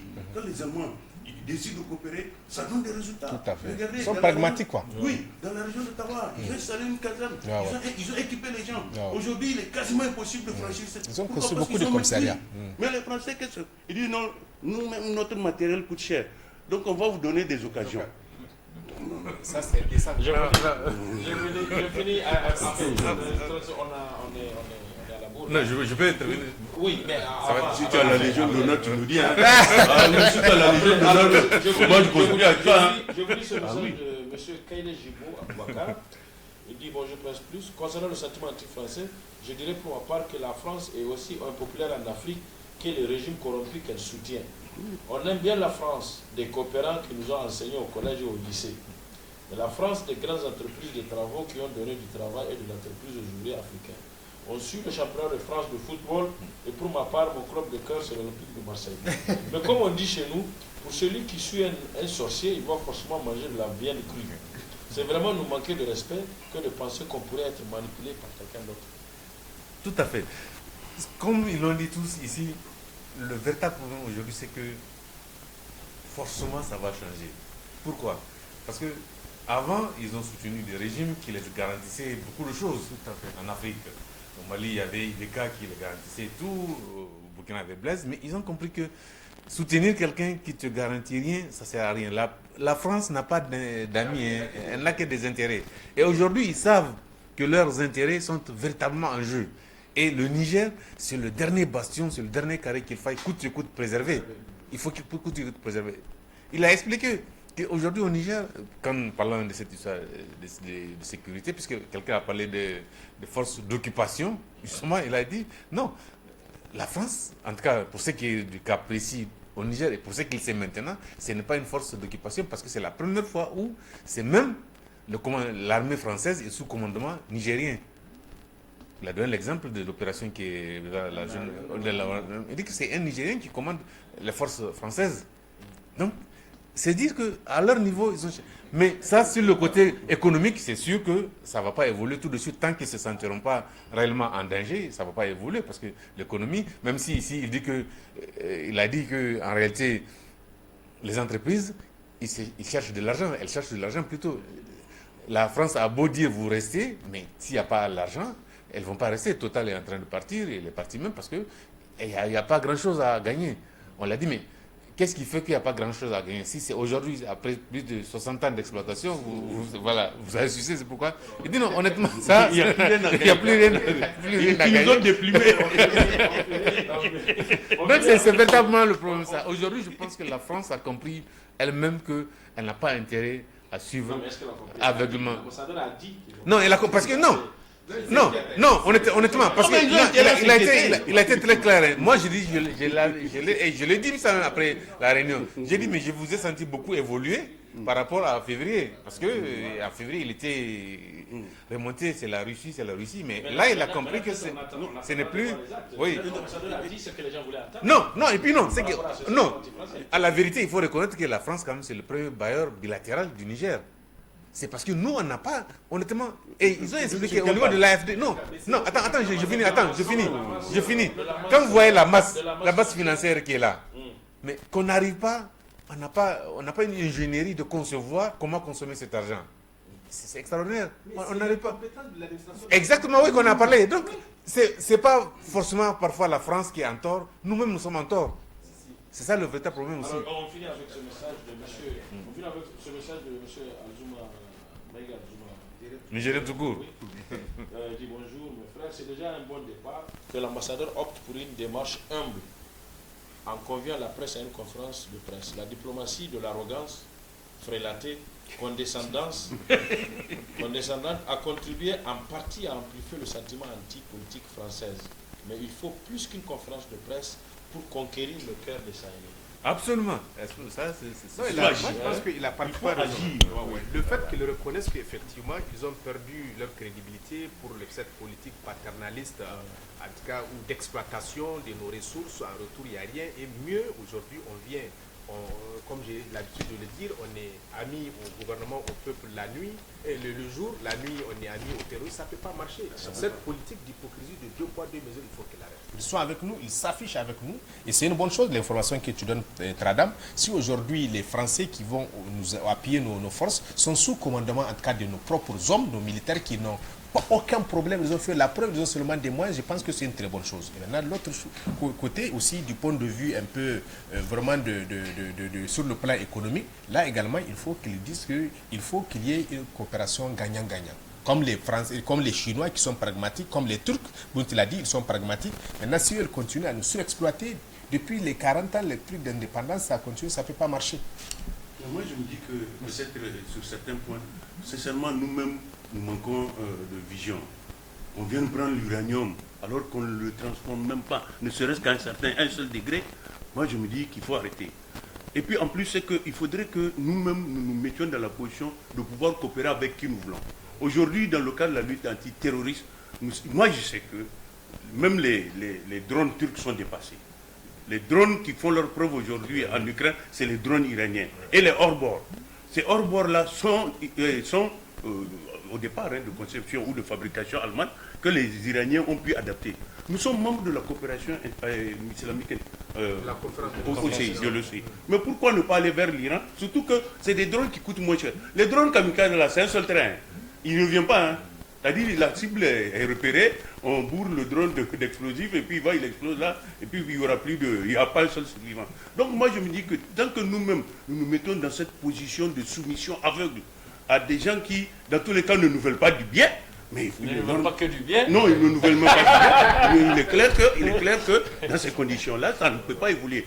Moi, je suis d'accord que l'ambassadeur fasse des promesses, mais il faut d'abord dans l'action que nous voyons. La France a bel et bien les moyens de nous aider à lutter contre le terrorisme, parce que les véhicules d'escorte là, les petits véhicules d'escorte là, peuvent parfaitement suivre les chemins que les terroristes suivent. Et la preuve, apparemment, c'est avec ça qu'ils vont les approvisionner. Mais qu'ils nous donnent des centaines, où est le problème? Ils donnent des centaines de canons aux Ukrainiens. On voit, mais nous avons peut-être besoin d'une centaine ou de 200. Ils vont pas. L'Ukraine, c'est un enjeu stratégique. Mais nous, ils disent que nous sommes leur voisin immédiat. Non, mais ils disent, certains analystes français disent que l'Ukraine est plus proche d'eux. C'est l'Europe. C'est ça que j'ai dit. C'est un enjeu. Comme ils se sentent plus concernés. La main qui donne est toujours au-dessus de ce que ça. Il faut que nous, les Nigériens, d'une manière générale, les Africains et les Africains d'une manière générale, ayons la capacité de réfléchir à ce que nous voulons, ce que nous voulons faire. Justement, c'est là où je voulais. Et c'est ça qui manque. Non, vous avez au niveau de l'AFD là, on a tellement de l'argent. Chaque année, il y a de l'argent qui reste parce qu'on n'arrive pas à concevoir. Et donc, quand vous avez une politique comme ça, c'est normal qu'ils vous amènent, qu'ils disent. Avant, ils conçoivent. Maintenant, on nous demande de concevoir pour pouvoir, mais on n'arrive pas à concevoir. Comment voulez-vous? Oui, mais alors, à qui la faute? Mais c'est pas à ceux-là qui sont là, qui disent qu'ils sont là pour le bien du peuple, ceux-là même pour non, qui viennent y s'asseoir. Dès qu'ils n'ont pas d'intérêt dans un projet, à qui la faute? Donc, honnêtement, moi, je pense, au lieu qu'on fasse toujours le passé de la France, il faut que nous-mêmes, on se fasse notre propre. Alors, juste pour finir, quand je vois, par exemple, à partir de 2003, quand j'ai décidé, il dit, bon, mon uranium là, désormais, je ne veux plus aller négocier le prix. C'est ici, on va venir me trouver. Ça ne s'est pas passé comme ça. Et alors, on ne peut pas faire ça aujourd'hui. Aujourd'hui, ceux qui sont là, c'est eux-mêmes qui vont défendre pour dire. Actuellement, les négociations sur le pétrole, sur le pétrole nigérien, se fait à Paris. Mais regardez même ce qui est. Avec les Chinois. Non, mais regarde ce qui est terrible. Non. Mais parce qu'une partie de la masse monétaire doit. Mais attends, regarde ce qui est terrible. Même pour amener l'eau dans nos villages, il faut que l'AFD nous aide. L'eau, la simple eau, là, pour amener. Et ça même, les entreprises, on n'en a pas, il faut chercher ailleurs pour que... C'est terrible quoi. Il faut construire un tissu industriel. Moi je pense que c'est vers ça qu'il faut aller. Oui. Mais toutes les politiques disent qu'ils vont... Mais à la fin, il n'y a rien. Merci Dr Amadou Sadbok. Merci Hussein Issa. Merci Traoré Daouda. Merci Bouti Diallo. Merci mesdames et messieurs de nous avoir reçus chez vous pour Presse Plus de cette semaine. Rendez-vous la semaine prochaine, Inch'Allah. Bonne fin de week-end à toutes et à tous. Au revoir.